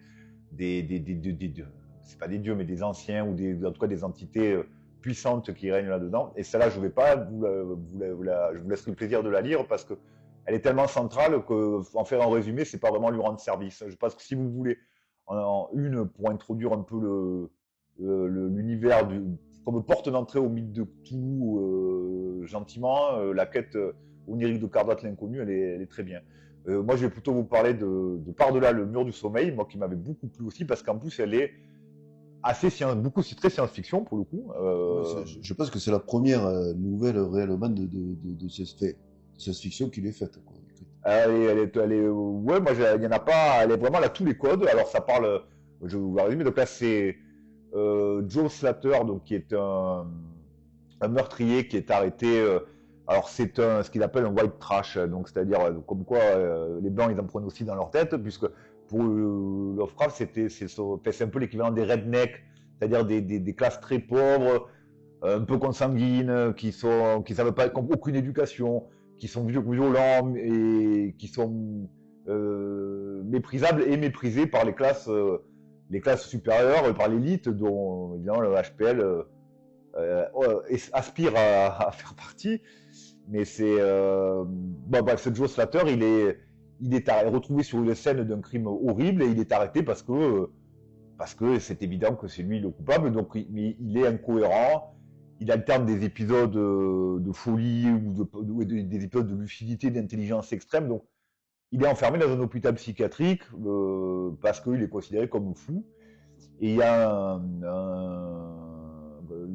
le narrateur qui travaille là aussi, on ne connaît pas son nom, qui travaille dans l'hôpital, qui commence à s'intéresser à son cas parce qu'il dit tiens, je trouve ça étrange qu'une personne qui est bête et dénuée de culture, etc., elle est presque inoffensive en fait, tellement elle est bête. Et il ne comprend pas comment peut avoir une telle boucherie, entre guillemets, avec quelqu'un d'aussi. Pour lui, il y a quelque chose qui ne va pas. Et puis il se rend compte que de temps en temps, le soir, Slater, il parle de manière très, très, très intellectuelle de choses cosmiques, d'espace, d'univers, un peu comme s'il était en transe. Enfin, quand il est dans son sommeil, il parle, ça devient comme si c'était une autre personne et ça l'intrigue. Et alors, il avait travaillé dans son hôpital à développer une machine pour lire les rêves ou rentrer dans l'inconscient des gens. Et il se dit, tiens, ça va être un super sujet pour expérimenter ma machine. Il y a d'avoir des choses à découvrir.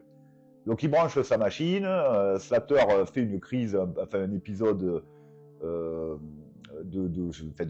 sommeil compliqué où il parle beaucoup et là il voit dans la machine marche et il voit un être de lumière qui explique, qui parle et qui dit que l'homme a la capacité dans son sommeil de naviguer vers d'autres univers, d'autres dimensions et que lui, à l'heure actuelle, il est dans le cosmos et que il a un gros combat à mener et qu'il va devoir se battre probablement très bientôt.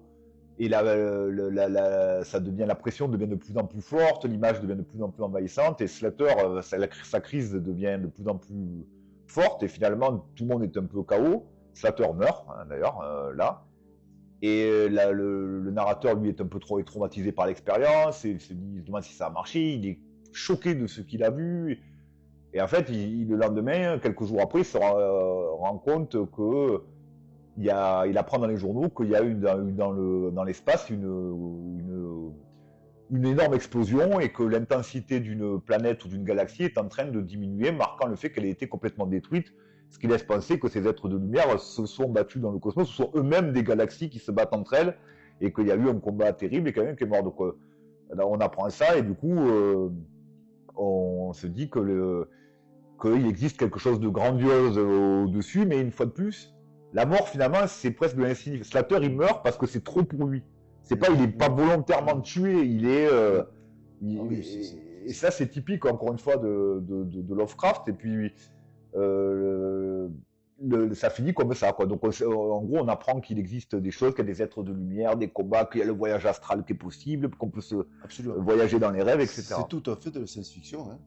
Pour moi, il y a tous les codes. Hein. Il y a absolument tous les codes. Et le cosmicisme, là, parce qu'il parle de l'univers. Là. Et de l'insignifiance de l'homme aussi. En fin dedans, complètement. Il n'y a pas de Dieu, on reste dans le athée, c'est des êtres. Moi, je crois que cette idée de l'univers infini où on n'est rien, c'est ce qu'il a voulu démontrer, je crois, en permanence, à partir de certains moments dans toutes ces nouvelles. Et dans ce fameux mythe de Cthulhu, quoi. En plus, celle-là, elle est courte, elle fait, bon, comme toutes, hein, elles font 25 pages. Oui. Là, vous prenez en 1 heure, vous l'avez lu. Hein, et alors ça aussi, c'est quand même à signaler, c'est que, en fait, moi aussi, je croyais que c'était des grands romans. Hein. Ah ouais, moi, quand j'avais entendu l'appel de Cthulhu, je croyais que c'était on en entendait tellement parler, moi je croyais que c'était un bon roman, comme maintenant, quoi, comme Dune et tout ça, fait une grosse chose. Et en fait, c'est une novella, quoi. C'était un court roman. Alors, il a fait beaucoup de novellas, mais il n'a pas fait de vrais romans longs, quoi. Tout est court, mais c'est dense, hein, c'est-à-dire c'est très bien écrit. C'est très très bien écrit. Il décrit très bien les choses. L'avantage d'être court, c'est que la concision apporte de la précision quelque part, et il n'y a pas de ligne vide. Vous le lisez, tout est clair, et en même temps c'est fin, quoi. C'est-à-dire que on voit bien l'évolution des émotions, les positions des personnages, on comprend bien leur histoire. Il n'y a pas besoin d'en faire. De toute façon, le style, on en parle un peu après, mais très bien. En fait, on va finir. L'œuvre, on va dire, majeure, le magnum opus de Lovecraft, c'est le mythe de Cthulhu. Donc, alors, première chose, il y a, au sens purement de Lovecraft, il y a entre 9 et 13 nouvelles, selon comment on les associe, qui sont liées à ça. Donc là aussi, c'est pas très gros. Et comme je disais tout à l'heure, ça a surtout été prolongé par les auteurs qu'il y avait derrière. Autre chose que je vais casser, c'est que ce n'était pas du tout structuré. Le HPL ne l'avait jamais programmé, ça, ni structuré énormément. Il avait commencé à le faire, et comme tu disais aussi au début, pour lui, c'était un peu un truc de blague où un espace de liberté, c'est un prétexte lequel il pouvait laisser aller quelques fantaisies sur les thèmes qu'il abordait, sur le jeu des dieux, hein, quelque part même. Oui, tu veux dire? Non, ce que je voulais dire, c'est qu'effectivement, pour lui, il avait créé une espèce de boîte à outils, quelque part. C'est ça. Où les premiers auteurs qui sont venus, il y a eu quand même une trentaine de bouquins sur le mythe jusqu'à sa mort, lui. Après, c'était repris par d'autres. Mais tant qu'il était là, d'autres auteurs pouvaient piocher dedans. Howard, etc. Et ils piochaient dedans, ils emmenaient eux-mêmes des nouveautés. Alors, il y avait les noms de dieux, les noms de lieux, les noms de villes, enfin, les noms de livres, enfin, tout ça, ils amenaient tous quelque chose, et chacun puisait, chacun faisait son histoire, mais toujours, à mon avis, c'était jouissif, c'était vraiment... Je pense que chacun poussait... au sérieux. Non. Voilà. Et d'ailleurs, il a fait, pour moi, une anti-mythologie, au contraire, il n'a pas fait... on parle du mythe, mais bon, c'est le contraire, c'est l'inverse, hein, ce qu'il voulait faire. Voilà. Non, mais ça veut dire tout simplement que ce gars n'avait pas le sens de la propriété, hein, parce qu'il mettait tout. Ça, c'est hyper intéressant et très moderne comme approche, parce que pour le coup, c'est un peu toujours le paradoxe avec les auteurs qu'on aborde, mais pour le coup, avec Lovecraft, il y a le côté hyper conservateur, rigide, froid, l'image qu'on a peut-être eu à peu près tous en lisant, puis en fait, dans la réalité, aujourd'hui, on appelle ça de l'open source, c'est-à-dire il développe des choses avec son intelligence, et il n'en tire aucun profit, et il dit aux autres, servez-vous. Je partage, c'est à vous. Et c'est d'ailleurs pour ça que c'était difficile de dire que c'était structuré, parce qu'ok, ils échangeaient, mais il n'allait pas interdire à quelqu'un d'aller faire quelque chose, ou il disait pas non, mais ça c'est en contradiction. D'ailleurs, il y a des contradictions, si on veut vraiment être précis dans le rôle des dieux, etc. Enfin bon, on reviendra après. Donc c'est un développement de son anti-mythologie, on va dire ça comme ça. Il y a beaucoup, le centre de tout ça, c'est évidemment des entités cosmiques énormes, écrasantes, intangibles pour l'humanité, dont la simple évocation ou présence peut rendre fou tout le monde. Donc dedans, il y a Cthulhu, il y a Yog-Sothoth, il y a Asathoth, Nyarlathotep, Shub-Niggurath, Dagon, enfin il y a des noms qui sont restés quand même forts et créés par Lovecraft lui-même. Donc là, je vais être allé assez simple, je vais présenter un peu l'Appel de Cthulhu, qui est un des livres, je trouve, les mieux pour vraiment côtoyer, des plus marquants quand on veut attaquer les grands anciens. Donc là, c'est l'histoire de Francis Wayland Thurston. Alors Wayland, qui est au passage le nom dans Alien versus Predator, c'est le nom de la compagnie, Wayland, et c'est la mienne de là. Qui est un prof d'université qui va enquêter sur la mort de son oncle, qui s'appelle Angel, je crois que c'est Angel, qui était lui-même chercheur à l'université sur l'anthropologie, les textes anciens, etc. Et en allant voir fouiller dans les affaires de son oncle, Stephenson, il trouve une statuette représentant Cthulhu, et plein de textes et de témoignages que son oncle a recueillis, et lui se dit, pour comprendre ce que faisait mon oncle, il faut que je m'absorbe tout ça très vite. Donc la statuette, c'est le premier truc qui le marque, parce qu'il y a un texte écrit dessous, et la statuette, elle représente Cthulhu. Donc Cthulhu, là je vais dire un petit peu, c'est un peu long, mais c'est typique des présentations de comment il décrit ces entités. Donc Cthulhu, c'est sa tête à la forme d'un calamar gigantesque. Ses yeux sont semblables à 2 boules de cristal ou à des joyaux noirs gigantesques à l'éclat abominable. De sa tête partent des tentacules qui sont comme ceux d'un calamar ou d'un poulpe, mais beaucoup plus grands, d'un aspect totalement épouvantable. Son corps est couvert d'écailles et ressemble à celui d'un reptile, et ses ailes, qui s'étirent, ont une forme similaire à celle des dragons, sont grossières et déséquilibrées, comme si elles ne lui permettaient pas de voler. Donc voilà comment il décrit. C'est là, on a un être qui a aucun sens, à la fois avec des tentacules, des ailes, mais il peut pas voler, il est gros, il est immense. Donc en fait, c'est fait exprès parce que ça les rend pour le lecteur difficile à imaginer, et ça donne l'impression qu'ils sont finalement intangibles, et c'est ce que veut Lovecraft, quoi.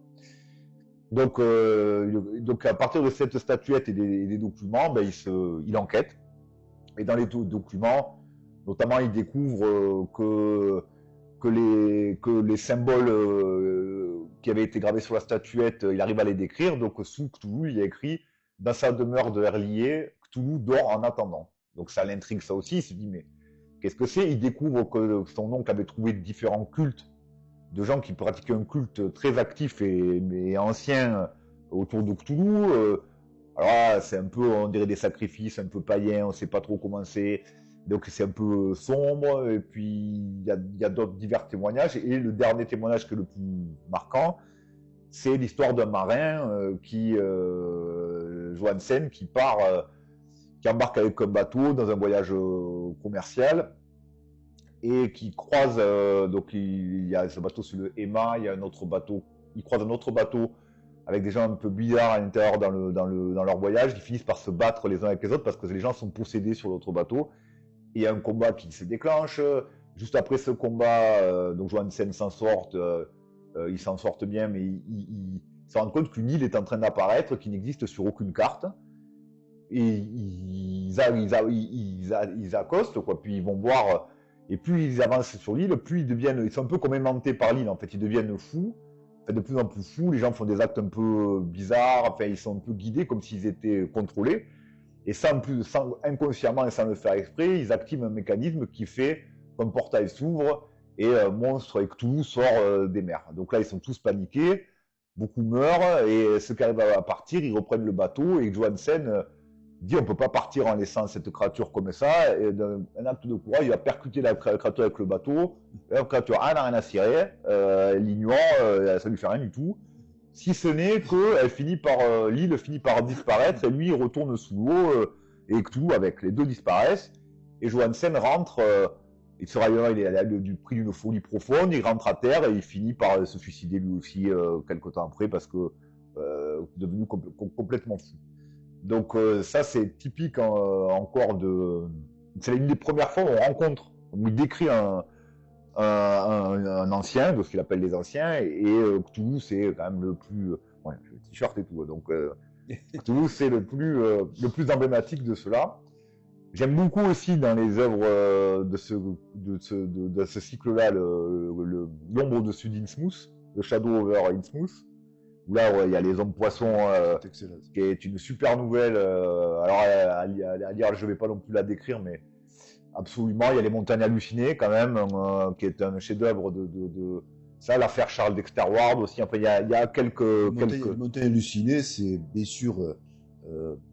Il s'est un peu inspiré, mais uniquement du thème un peu d'Edgar Poe, hein, les aventures de Sir Arthur Gordon Pym. Mais c'est remarquable, hein, Montagne hallucinée, c'est remarquable. Remarquable. Hein. Et d'ailleurs, ça rappelle effectivement The Thing. Ouais, enfin, ça rappelle.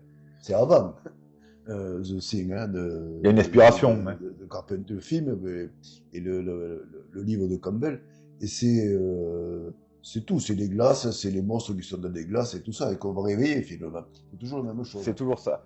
Dans le mythe de Cthulhu, il y a cette histoire de réveil où il y a des entités qui sont en sommeil, souvent en profondeur, fond des océans, fond d'un glacier. Mais voilà, et la règle, c'est, comme on disait déjà tout à l'heure, surtout de ne pas y toucher, surtout les laisser tranquilles. Mais il y a une forme d'attraction. C'est pour ça qu'il y a une forme d'influence de ces dieux qui poussent. Mais il fallait pas il faut pas les lire ces trucs, faut pas y toucher. Sinon c'est l'engrenage de la folie. Donc on peut parler effectivement de ça, donc là on a présenté un peu la bibliographie qui est très accessible une fois de plus. Alors soit je l'ai dit tout à l'heure en livre audio, donc je répète Tindalos ou les livres classiques qui s'achètent très facilement, il y en a partout, ça a été édité, réédité. Il y a Smith et Derlet qui ont prolongé l'œuvre, et c'est pas les seuls. Sandy Peterson aussi, qui était celui qui a créé le jeu de rôle. Enfin, ils ont tous créé une littérature autour de ça qui est très très facile à trouver, qu'on peut se procurer, il n'y a aucun souci. Donc dans la mythologie, quand même, je voulais un peu préciser un peu ce que sont ces grands anciens. Donc alors je dis pas Dieu, parce que Dieu, c'est des gens qu'on vénère et qui auraient créé l'humanité. Sauf que là, Lovecraft ne les fait jamais. Déjà, il est athée, donc la notion de Dieu, c'est compliqué. Et pour lui, les humains existent en parallèle de ces entités. C'est pas les entités qu'ont créé les humains, ni les humains qui créent ces entités. Quand même, je sais plus, c'est un peu compliqué. Peut-être qu'une fois, il y en a une là mais je sais pas trop. Bon, après, ils couchent ensemble, des fois. Ouais. Mais ça, c'est très grec. C'est très de la mythologie grecque, par exemple. C'est vrai. Donc, dans les grands anciens,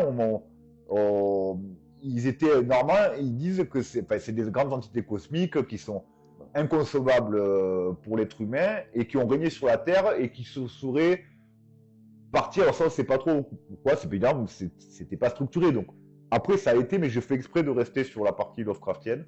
Je veux rester sur l'auteur. Quand les hommes ont émergé de l'évolution, ces entités auraient disparu, se seraient cachées, se seraient enfouies. Ça, on n'en sait pas plus. Et ils sont capables de voyager dans l'espace. Alors c'est marrant, avec des ailes, avec de la téléportation, avec des rêves. Ils ont le voyage astral, ils peuvent voyager. Ils ont tous des pouvoirs qui leur sont propres. Et ils sont aujourd'hui, la plupart, endormis ou emprisonnés. Donc on parlait de Cthulhu dans l'océan. Il y en a qui sont au centre de la Terre, d'autres dans des cités oubliées qu'on n'a pas découvertes.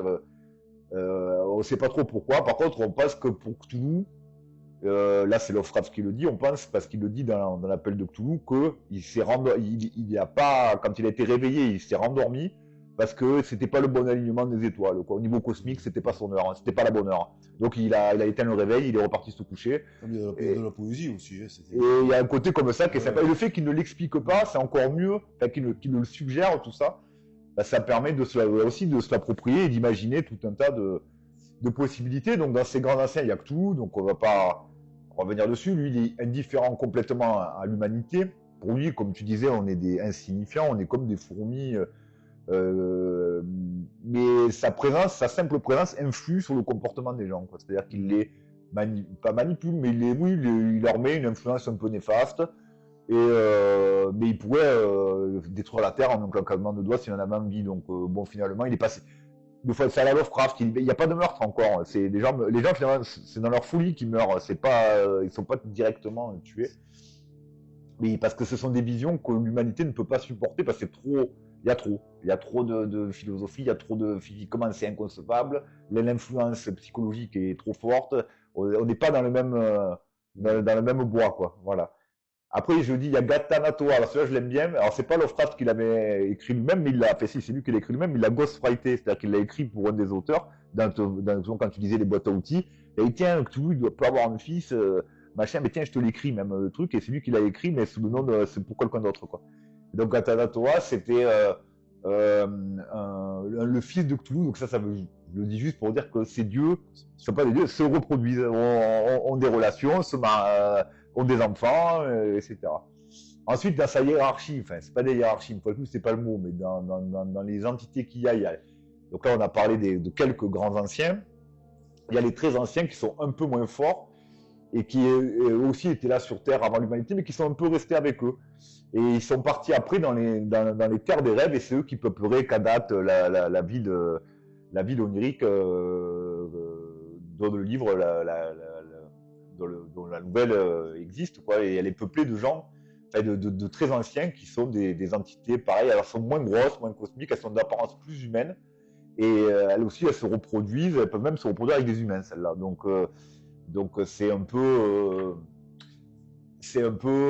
on va dire, on n'est plus dans les grands dieux, on est dans les choses plus proches des humains, presque des demi-dieux, si on reste. Je pense quand même qu'il faut prévenir que quand on connaît Lovecraft, ne vous attendez pas à des récits érotiques. Hein, Ah non, quand ils se reproduisent. Hein. Ça c'est sûr. Ah bon. C'est sûr. Voilà. Ensuite, il y a les dieux extérieurs. Donc là, ils sont très grands. C'est encore plus, ça est le plus connu, je les mentionne pour ça, c'est Azathoth, qu'il appelle le dieu aveugle et idiot, qui est en fait est un dieu à l'origine du chaos primordial, qui serait en fait avant le Big Bang, et qui laisserait entendre que c'est lui qui crée les univers. Et il est tellement fou et il est tellement chaotique que il est endormi dans ce chaos-là, c'est-à-dire dans une espèce de bruit permanent, de mélange, parce qu'il est dans tous les temps et dans tous les espaces à la fois. Donc bon, il a tout, il vide un peu de partout. Et pour le maintenir dans cet état, il y a d'autres dieux qui jouent en permanence de la musique autour de lui. En gros, pour le maintenir dans cet état de chaos. Et si un jour il se réveille, en fait, la théorie dit que l'univers n'est que l'expression de ses rêves. Et s'il se réveille, il n'y a plus rien. Donc il vaut mieux le laisser endormir, on lui joue les berceuses pour pas qu'il se réveille. C'est un peu ça l'idée. Et c'est marrant. Il y a Nyarlathotep qui est assez central aussi chez Lovecraft, qui lui est une entité qui peut être polymorphe, elle peut prendre l'apparence d'un humain, elle a eu l'apparence d'un pharaon à un moment donné dans ses nouvelles, et qui est un peu le messager entre ces entités cosmiques impalpables pour l'homme et les races et les peuples, on va dire, développés avec qui elle peut communiquer. Donc il a un rôle un peu de messager comme ça, et jouait quand même style Yog-Sothoth, qui lui était un ensemble de sphères, et il était le tout en un ou le un en tout. Donc il était tout à la fois, un être sans limite. Et dans l'abomination de Dunwich, notamment, il met enceinte pour s'amuser un peu. Il imprègne une femme albinos de 2 enfants qui auront des pouvoirs surnaturels qui sont un peu l'équivalent des demi-dieux de la mythologie, quoi. Donc, il a créé tout un bestiaire comme ça, parce qu'il y a aussi des races qu'il a créées, les hommes à moitié poissons, les races de virites, donc ces entités cosmiques. Il a posé quand même beaucoup d'éléments qui vont après être repris pour être structurés, mais ça, c'est les auteurs d'après qui vont le faire, et avec plus ou moins de succès ou plus ou moins d'adhésion, hiérarchiser, classer, donner des histoires, le bien, le mal, qui a fait quoi, les origines des uns et des autres. Mais Lovecraft lui-même n'avait très peu parlé de ça, quoi. Et il s'est donné beaucoup de liberté. D'ailleurs, quand il était dans des trucs un peu comiques, ou qui disaient on va peut-être un peu loin, il disait on fait des Yog-Sothotheries. Donc ça, c'est une expression qu'il a souvent dit, quoi. Donc Et également des cthulhismes. Ah, je la connaissais pas, celle-là. Il faisait des cthulhismes et des Yog-Sothotheries. Mais c'est très bien. Que je disais tout à l'heure qu'il y avait beaucoup d'humour et de distance dans ce qu'il faisait. Ce qu'on n'a pas compris, le suivant, là. Dalet lui, déjà, était plus, pas trop rentré là-dedans, mais il était déjà plus croyant, et c'est beaucoup plus manichéen, il y a du bien, du mal. Je le reproche pas parce qu'il a fait un gros travail de hiérarchisation et de structure et d'enrichissement, mais on n'est pas, dans l'idée même de Lovecraft, on est un peu différent, quoi. Ah, il est très différent, parce que pour Lovecraft, c'était matériel tout à fait malléable, hein, tout ça. Et il n'y avait pas de règles, il n'y avait pas de ça. En plus, Lovecraft était bien sûr athée, donc tout ce qui était chrétien, le bien, le mal, il était contre. Et Derleth, elle avait fait quelque chose de très cadenassé comme ça. Mais par contre, donc, Derleth, là, mais c'est lui qui a inventé le mythe, hein, Derleth, hein, c'est Oui, pas c'est pas Lovecraft. Lovecraft, non. Mais même si ce mythe ne correspond pas en fait à ce que voulait Lovecraft, mais donc quelque part il l'a trahi, mais en même temps c'est quand même grâce à lui que Lovecraft a pu être édité, a pu être connu après, etc. Je pense que Voilà. c'était plus. Là, ce qu'ils en ont fait, c'est devenu quelque chose de très vendeur et c'est grâce à ça que ça a été universalisé. Oui. Mais l'esprit originel, il y a peut-être un peu perdu. Mais bon, moi après, je veux pas être l'arbitre de ça. Moi, une fois de plus, je reste sur l'œuvre de Lovecraft. D'ailleurs, moi, j'ai presque pas lu ce qui a été fait après, très très peu. Pas parce que ça me plaisait pas, mais parce que j'aime bien. J'ai le temps que je lise tout, Ah tout non, mais Lovecraft et il d'avancer. y a quand même un tout dans le mythe de Cthulhu, 30 jusqu'à sa mort, et après sa mort, il y en a 70 de plus, Ouais, c'est jusqu'à la ça, mort c'est la mort de 80-20. Derleth. Ça fait 100 bouquins, c'est pas Et sans possible. parler des textes non officiels, Sachant que c'est très inégal comme valeur, là, par contre, hein. Ouais. exactement. Dans les éléments clés de l'univers du mythe de Cthulhu, il y a quand même le Necronomicon qu'on a beaucoup parlé, vous avez entendu jusque-là. Alors j'aime beaucoup ça parce que ça, le livre ensemble et tout ce qu'il y a autour, moi je trouve ça génial. Donc c'est un peu le livre textuellement, Necronomicon, c'est le livre de la loi des morts. C'est ça que ça veut dire en grec. Et donc il aurait été écrit par un poète fou, il s'appelle Kitab al-Azif en son nom originel en arabe, et c'est parce qu'il est écrit par un poète fou arabe, Al-Azred. Donc le poète dément, il l'appelait. Il a été écrit en 730 à Damas, et Al-Azred aurait, durant ses voyages, glané plein d'informations sur l'occultisme, sur la présence d'entités cosmiques et de choses surnaturelles qu'il aurait compilées dans ce livre. Et il était le seul à avoir fait ça. Et par contre, en 738, donc 8 ans après, il est à Lazred et retrouvé déchiqueté, complètement en lambeaux, mort. Et son livre, dans sa version originelle, est disparu à ce moment-là. Heureusement ou pas, il avait déjà été traduit et copié avant. Et ces copies vont arriver jusqu'en Grèce en 900 et quelques, où il va être traduit en grec, pardon. Et où là, il aurait pris le nom de Necronomicon. Il quitte Katib, c'est plus Katib al-Azif, mais c'est le Necronomicon, donc le livre de la loi des morts en grec. Il est retrouvé après, 100 ans plus tard, à Constantinople, où le roi Michel Cérulaire, c'est Cérulaire, je crois que je confonds. Ouais, Cérulaire, en fait, lui décide voit le mal dans ce bouquin et fait brûler toutes les copies sur lesquelles il peut tomber. Évidemment, ils n'y arrivent pas. En 1928, il est traduit en latin, et là, il est de nouveau le pape Grégoire IX d'ailleurs interdit le livre. On conserve quelques copies au Vatican, quand même dans la bibliothèque du Vatican, mais tout le reste est brûlé, détruit, etc. Donc ce livre, il est maudit. Tous les gens, partout où il est passé, tous les peuples, les peuples qui l'ont eu, ça les a traumatisés. Ils disent, il faut pas que ça ce soit public, il faut le brûler, il faut l'interdire. C'est contre évidemment, c'est le mal à incarner ce bouquin. Et en fait, ce livre est souvent mentionné dans l'œuvre de Lovecraft quand on veut invoquer un dieu ancien, quand on veut des informations sur une entité. Il est toujours mêlé, ce livre, quelque part. Et il a été, lui aussi, comme tu disais, pris comme matériel en libre service, et donc réutilisé aussi par plein d'autres auteurs qui l'ont mis aussi dans leur bouquin. Ce qui fait que tout le monde a cru, enfin pas tout le monde, c'est pas vrai, mais que moi, par exemple, quand j'ai commencé le Necronomicon, j'en avais déjà entendu parler avant Lovecraft. Et je croyais que c'était un vrai livre, un livre un peu du diable, mais un truc écrit par des catholiques pour l'antéchrist ou les machins, des trucs comme ça. Et j'ai à mon renseignement, je me dis, mais en fait, non, en fait, ce livre, il existe, en plus, on peut l'acheter. Il a été édité, il est là. Enfin, il y en a une des versions qui est là. Donc pour moi, c'était un vrai bouquin. Et en fait, pas du tout. C'est que de l'imaginaire de Lovecraft, que de l'imaginaire de ses collègues et lui. Et ce livre, après, ça a été entretenu parce que ça a été repris plein de fois avec beaucoup évidemment, les éditeurs ne disaient rien là-dessus, et il y avait de l'argent à se faire aussi, donc il y en a plein qui en ont édité pour prendre un billet. Mais moi, j'ai longtemps cru qu'il existait, c'est vraiment ce livre. Ah oui, non, mais c'est terrible, la force de l'imaginaire. Ça fait la force du mythe.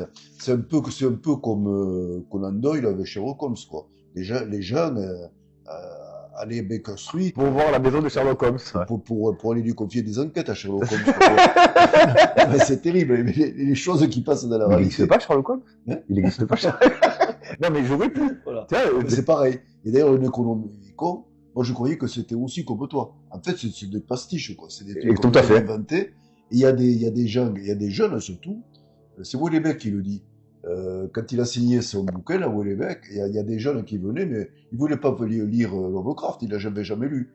Ils voulaient des renseignements sur des Bon, voilà. Ils pensaient vraiment que ça existait. Ah, j'ai même lu, il y a une théorie qui dit que, comme son père et sa mère ont eu des, allez, on va dire, je sais pas, psychiatre avec de la démence, que c'est la lignée Lovecraft qui possédait le Necronomicon et qu'il tue tous les gens qui le, enfin, c'est pas qu'ils sont tous des membres dans sa famille. Comme quoi, on peut inventer des choses, hein. Bon. Alors qu'en fait, tout ça, c'est de l'imaginaire pur et dur, etc. Donc, bon, ça, c'est dans les objets, évidemment, c'est un des plus mythiques. Dans les lieux, bon, on en a parlé tout à l'heure, mais c'est la Arkham et l'université Miskatonic, qui sont des lieux récurrents dans les villes de Lovecraft. Avec quelque chose que moi j'adore chez Lovecraft, c'est son architecture, hein. Ah, toujours, ouais. Il décrit des villes, il décrit des choses comme ça, absolument extraordinaires. Et vite et rapidement, quoi. Souvent, c'est sombre, il te décrit les toits, les fenêtres, la rivière qui passe, la structure des rues. Arkham, il a fait un plan. Ouais. Alors, ça, je reviens un peu en arrière, hein. On disait qu'il était suicidaire, hein. Dans tous les appartements où il a vécu, bon, il y en a moins 4 ou 5. Chaque fois qu'il rentrait, il faisait un plan de l'appartement, et il mettait tous ces bulbes et tout ce qu'il allait en faire et tout ça. Oui, c'est pas les trucs de dépressif, ça. Suicidaire. Mais il dessinait très bien, hein, Lovecraft. C'est un très bon dessinateur. Parenthèse. Ben, très belle parenthèse. Donc Arkham, qui est là aussi une ville imaginaire, hein, parce que des gens pensent que ça existe, mais non. Arkham, pour ceux aussi qui font le lien, c'est l'hôpital psychiatrique dans Batman, dans l'univers Batman. C'est le nom de l'hôpital psychiatrique.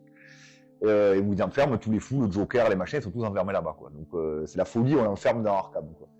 Et donc ville emblématique, il y a avec son université Miskatonic qui contient notamment une version du Necronomicon, où il y a beaucoup de recherches. C'est une vraie université, enfin, une vraie université fictive ou fictive université, je ne sais pas comment dire, où il y a des étudiants qui dans l'univers de Lovecraft y vont, mais ils y vont étudier des sciences classiques et aussi des sciences un peu occultes. Donc c'est récurrent. Bon voilà, enfin, ça c'est les éléments clés quand on voit ça déjà, tous les anciens, le bestiaire, Arkham, Miskatonic, le Necronomicon, c'est ce qui va constituer la colonne vertébrale de tout ce qui va découler de Lovecraft et surtout de la partie Cthulhu. Et ce sera repris, développé ensuite. Donc voilà, c'est les marqueurs de ce qui fait que le mythe de Cthulhu. Je veux revenir rapidement, avant de parler de l'héritage de ce qu'il a laissé à notre culture d'aujourd'hui. Je veux revenir rapidos sur la question effectivement raciste, où effectivement il n'y a pas à nier le fait il n'y a pas à discuter même le fait qu'il était profondément anti-noir et à certains moments antisémite. Là où je te rejoins, c'est que je pense que c'était plus que du racisme, ou moins selon qu'on le prend. Là, pour moi, c'était un élitiste pur et dur qui ne croyait que dans les élites intellectuelles et que tous ceux qui n'en faisaient pas partie, finalement, n'avaient pas trop leur mot à dire et devaient juste se plier à ce que les autres avaient décidé et rentrer dans le creuset. Et c'est tout. Et je pense qu'aujourd'hui, il serait contemporain d'aujourd'hui. Je suis pas certain que ça aurait été un raciste ou un réac, je sais pas. Mais en tout cas, ce qui est certain, c'est qu'avec les individus, il n'était pas raciste quelque part. On le voit, tellement ouvert et tellement tout était. Les gens, quoi. Alors bon. Il n'y a pas d'anecdote qui montre montre sa méchanceté, qui montre qu'il était. Il était méchant quand il écrivait dans son courrier. J'allais le dire. Voilà, mais ça passait pas. Alors pour aussi un peu démystifier ceux qui auraient peur, et je le comprends, de rentrer dans du Lovecraft par cette image-là, la partie entre guillemets polémique, raciste, antisémite, elle ne se trouve à 99,9% que dans la correspondance. Dans les livres même, Il y a des fois, pas antisémites, mais sur le racisme. il va dire que ce sont des tribus, à un moment donné, que c'est des cultes faits par des tribus noires un peu arriérées, mais ça s'arrête là. Il va pas en faire un stigmate, il va pas insister trois plombes là-dessus. C'est vraiment, par contre, dans la correspondance, on est sur autre chose. Donc c'est sûr que c'est quand même une tâche, quoi. Ouais, et une vraie tâche, quand même. Voilà, faut le dire. Mais juste, ça change rien. Il faut lire ce qu'il a écrit. Oui, vous n'allez pas lire Mein Kampf quand vous allez lire Lovecraft. Voilà, ça c'est. Voilà. Alors l'héritage, il est immense. Donc bon, je ne reviens pas sur les auteurs Smith, Derleth et compagnie qui l'ont prolongé naturellement, qui est l'héritage direct. Alors j'ai découvert des choses. Donc Sandy Peterson qui a créé le jeu de rôle. Je l'ai parlé parce qu'il était actif sur une communauté de Reddit dédiée à Lovecraft. Et un jour, des gens, moi je lisais les questions que les gens posaient parce que c'est une communauté où les gens disaient qu'est-ce qui s'est passé à tel endroit et tel livre et par quoi il faut commencer avec tout ce qui touche autour de Lovecraft. Et Sandy Peterson intervient régulièrement pour dire alors moi j'ai fait ça, il faudrait mieux commencer par lire ça c'est intéressant, non ça c'est faux dans les livres, ça y est pas, ça c'est vrai. Il a une image assez importante. Il a quand même il a créé un jeu de rôle qui est universel et qui est probablement le jeu de rôle le plus populaire qui existe. Et alors il y a des choses assez marrantes avec ce jeu de rôle. Il faut savoir qu'au Japon il est très populaire et il est joué à 70% par des femmes. J'ai découvert ça alors que le jeu de rôle est un monde quand même très masculin. Et ben, au Japon, ce jeu de Cthulhu, c'est joué que par les femmes. Alors, surtout que elles n'ont pas beaucoup de rôles en plus. Notre ami Lovecraft, c'est pas les héroïnes féminines. C'est ça, il y en a presque pas. J'ai trouvé l'anecdote un peu, assez rigolote pour être soulignée. Ou alors ce sont des sorcières ou des choses comme ça. C'est ça. Dans les jeux, il y a les jeux vidéo évidemment. Alors moi, il y a un de mes jeux préférés de tous les temps. Enfin, il y a deux de mes jeux préférés de tous les temps qui sont inspirés de Lovecraft. C'est-à-dire, il y a World of Warcraft, donc je ne reviens pas, un jeu de rôle en ligne fantasy où à un moment donné, il y a un rôle assez important donné aux dieux très anciens. Et les dieux très anciens s'appellent Cthulhu, alors qu'il y a Cthulhu. Il y a Yogg-Saron, alors qu'il y a Yogg-Sothoth. Donc il y a et ils ont un peu les mêmes pouvoirs, les mêmes physiques. C'est des méduses, des tentacules, de la manipulation mentale, donc on y est, une inspiration directe.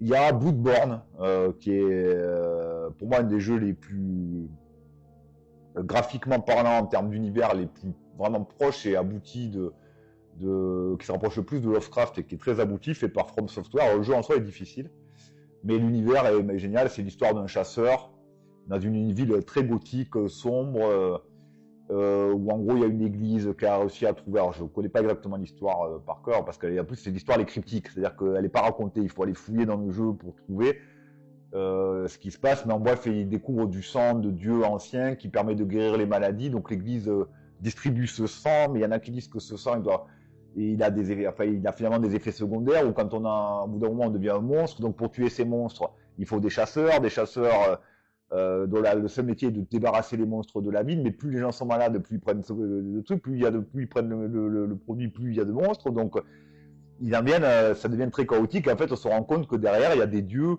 des histoires de lune aussi, d'alignement des étoiles, en fait, des dieux qui manipulent, qui créent ces images-là et manipulent la ville pour que ce soit le chaos complet et que ça permette la réapparition, que les dieux puissent changer de plan et revenir sur Terre. Ces dieux méchants, et c'est très proche. Fantastique à ça. Évidemment, le cinéma énormément. Donc il y a des adaptations directes des nouvelles. Donc il y a l'appel de Cthulhu. Alors j'ai regardé un peu le début. Il faut que je la regarde, mais j'en ai lu que des bonnes choses. Alors je me sens obligé d'en parler. Alors d'habitude, je parle pas de trucs que je connais pas, parce que c'est en noir et blanc et muet. Donc, mais tout le monde dit que c'est à voir absolument, que c'est très fidèle. Que ça permet justement, et c'est de 2005, hein, c'est-à-dire que c'est récent. Donc je vais le voir dans ma liste. Il y avait Reanimator que j'avais vu en 85 qui raconte l'histoire de gens, des étudiants en médecine qui arrivent à ramener des morts à la vie, mais avec des problèmes, quoi. Ils reviennent pas comme avant, quoi. Donc c'était un film d'horreur d'ailleurs. C'était très bien.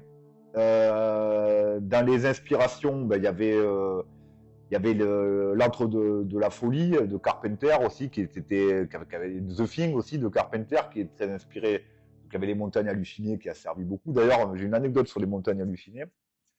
C'est que Guillermo del Toro, qui est un grand réalisateur contemporain, voulait absolument faire un film à gros budget, une grosse adaptation des montagnes hallucinées. Et quand Ridley Scott a fait Prometheus, donc la deuxième trilogie, la deuxième série après les premiers Aliens, donc dans les années 2005, je crois, Prometheus, je ne sais plus quelle année c'est. Quand Guillermo del Toro a vu Prometheus, il a dit, il a pris tellement les éléments qu'il y avait dans Montagne hallucinée qu'il a dit je ne peux plus le faire parce que Ridley Scott vient de le faire en fait. Mais moi je pense aussi qu'Alien quand même est très inspiré. Je pense, moi je le mets. Si, quand même, Alien est très inspiré, c'est évident. Enfin, on y passe quoi. Hein. Ah, moi j'y passe. Il y a alors Lighthouse, donc le phare de 2019, avec comme joli casting Robert Pattinson, donc le mec de Twilight. Pour ceux qui ont référence, c'était des vampires qui étaient un peu pour les ados. Toi, t'as jamais dû le voir, mais je dis, c'est une raison. Dans ce Twilight, donc c'était un truc de vampire un peu émo, gothique, d'ados amoureux, de vampires amoureux d'une humaine qui doivent. Donc la fille qui joue l'humaine, c'était Kristen Stewart, et le mec, c'est Robert Pattinson. Retiens juste ça. Donc le phare, Robert Pattinson fait le phare avec William Dafoe, où c'est une histoire vraie, inspirée d'une histoire vraie de deux gardiens de phare qui viennent prendre un tour de garde pendant quelques temps, et il y a une tempête, il fait nuit, la relation entre eux elle devient compliquée, ils sont isolés de tout, et ils finissent par tomber tous les deux dans la folie, et il y a une histoire aussi, bref, d'homme-poisson aussi de quelque chose, donc et il se passe des drames dans ce phare, et le film est super, vraiment très très bien, en noir et blanc aussi, mais génial, et donc, Robert Pattinson, donc c'est la fille avec qui il jouait dans Twilight, Kristen Stewart, a fait elle aussi un film qui s'appelle Underwater, qui est l'histoire un peu à la abysse d'une station sous-marine, je crois que c'est de l'extraction de pétrole ou quelque chose comme ça. Ils font de l'extraction là, puis à un moment donné, il y a un problème, ils peuvent plus communiquer avec la surface, ils sont coincés sur le plancher océanique, et il y a des trucs qui se passent un peu surnaturels et tout. Et au moment où ils se disent, il y a des bêtes, il y a des trucs, des créatures un peu qui commencent à les attaquer. Et à la fin, Kristen Stewart, elle va pour essayer de remonter à la surface et d'aller toute seule pour s'en sortir. Et là, la scène, elle est pas mal. T'es comme dans un avion, elle est dans un cockpit de la base. Et dans le cockpit, on voit une énorme bête sortir, et c'est que tout, quoi, qui sort de là. Et paniquée, elle fait tout péter parce qu'elle se dit ça, faut pas que ça atteigne la surface, c'est mort. Donc les deux ont fait un truc très Lovecraftien après coup, les deux acteurs là, sans trop le savoir, sans trop le faire exprès en tout cas. Et c'est marrant parce que deux des films où je trouve, alors le film, les deux sont pas mal, hein, mais Lighthouse j'ai beaucoup aimé. Alors un que j'ai beaucoup aimé aussi, et après j'arrête, c'est le brouillard The Mist de Stephen King. Donc là c'est l'histoire de c'est dans une petite ville américaine, les gens font des courses dans leur supermarché et d'un coup un brouillard tombe, brouillard de plomb. Et tous les gens qui sortent d'un brouillard sont morts. Se font découper par des créatures énormes, des trucs titanesques quoi. Et ils s'enferment et ils essaient de survivre d'un coup avec leurs alliés de fortune, de circonstances, de survivre face à ça. Il y a une fin, mais je la dis pas parce que c'est ceux qui veulent voir le film. Mais très Lovecraftien aussi, avec des grandes entités cosmiques, des forces naturelles. Mais Stephen King s'est reconnu lui-même comme un grand admirateur comme un héritier, oui, de Lovecraft, c'est évident, mais il l'a dit, hein, il était honnête. Hein, et je crois que c'est vrai, il a inspiré beaucoup de monde. Hein, quand même. Enfin, bon, c'est fini là, mais il y a beaucoup d'auteurs de science-fiction aussi en direct hein, qu'il a eu. Pareil, en fait, il a eu une école. C'est ça. Il a créé une école, ce gars, cet homme, hein, sans avoir une publication en livre de son vivant. C'est extraordinaire, ça, quand même. Il n'a pas un roman. Il doit avoir un aura, ce type, fabuleux. Je pense que le côté aussi, ce que tu disais très bien, et ça avait failli m'échapper, et c'est très bien que tu l'aies dit, et j'adore le mot que tu as choisi, le côté boîte à outils permet de laisser un héritage qui peut se transmettre à la liberté de chacun. Et je pense que ça a beaucoup aidé à ce que ça se répande finalement, parce qu'il a failli être oublié. Il y a eu un effort pendant les années 40-50 pour le réhabiliter en tant qu'auteur, mais il n'y aurait pas eu cet effort-là, il aurait pu disparaître complètement, en fait. Après, c'est arrivé aussi avec Conan, par exemple, qui a été repris après par d'autres Oui, qui auteurs. était d'ailleurs...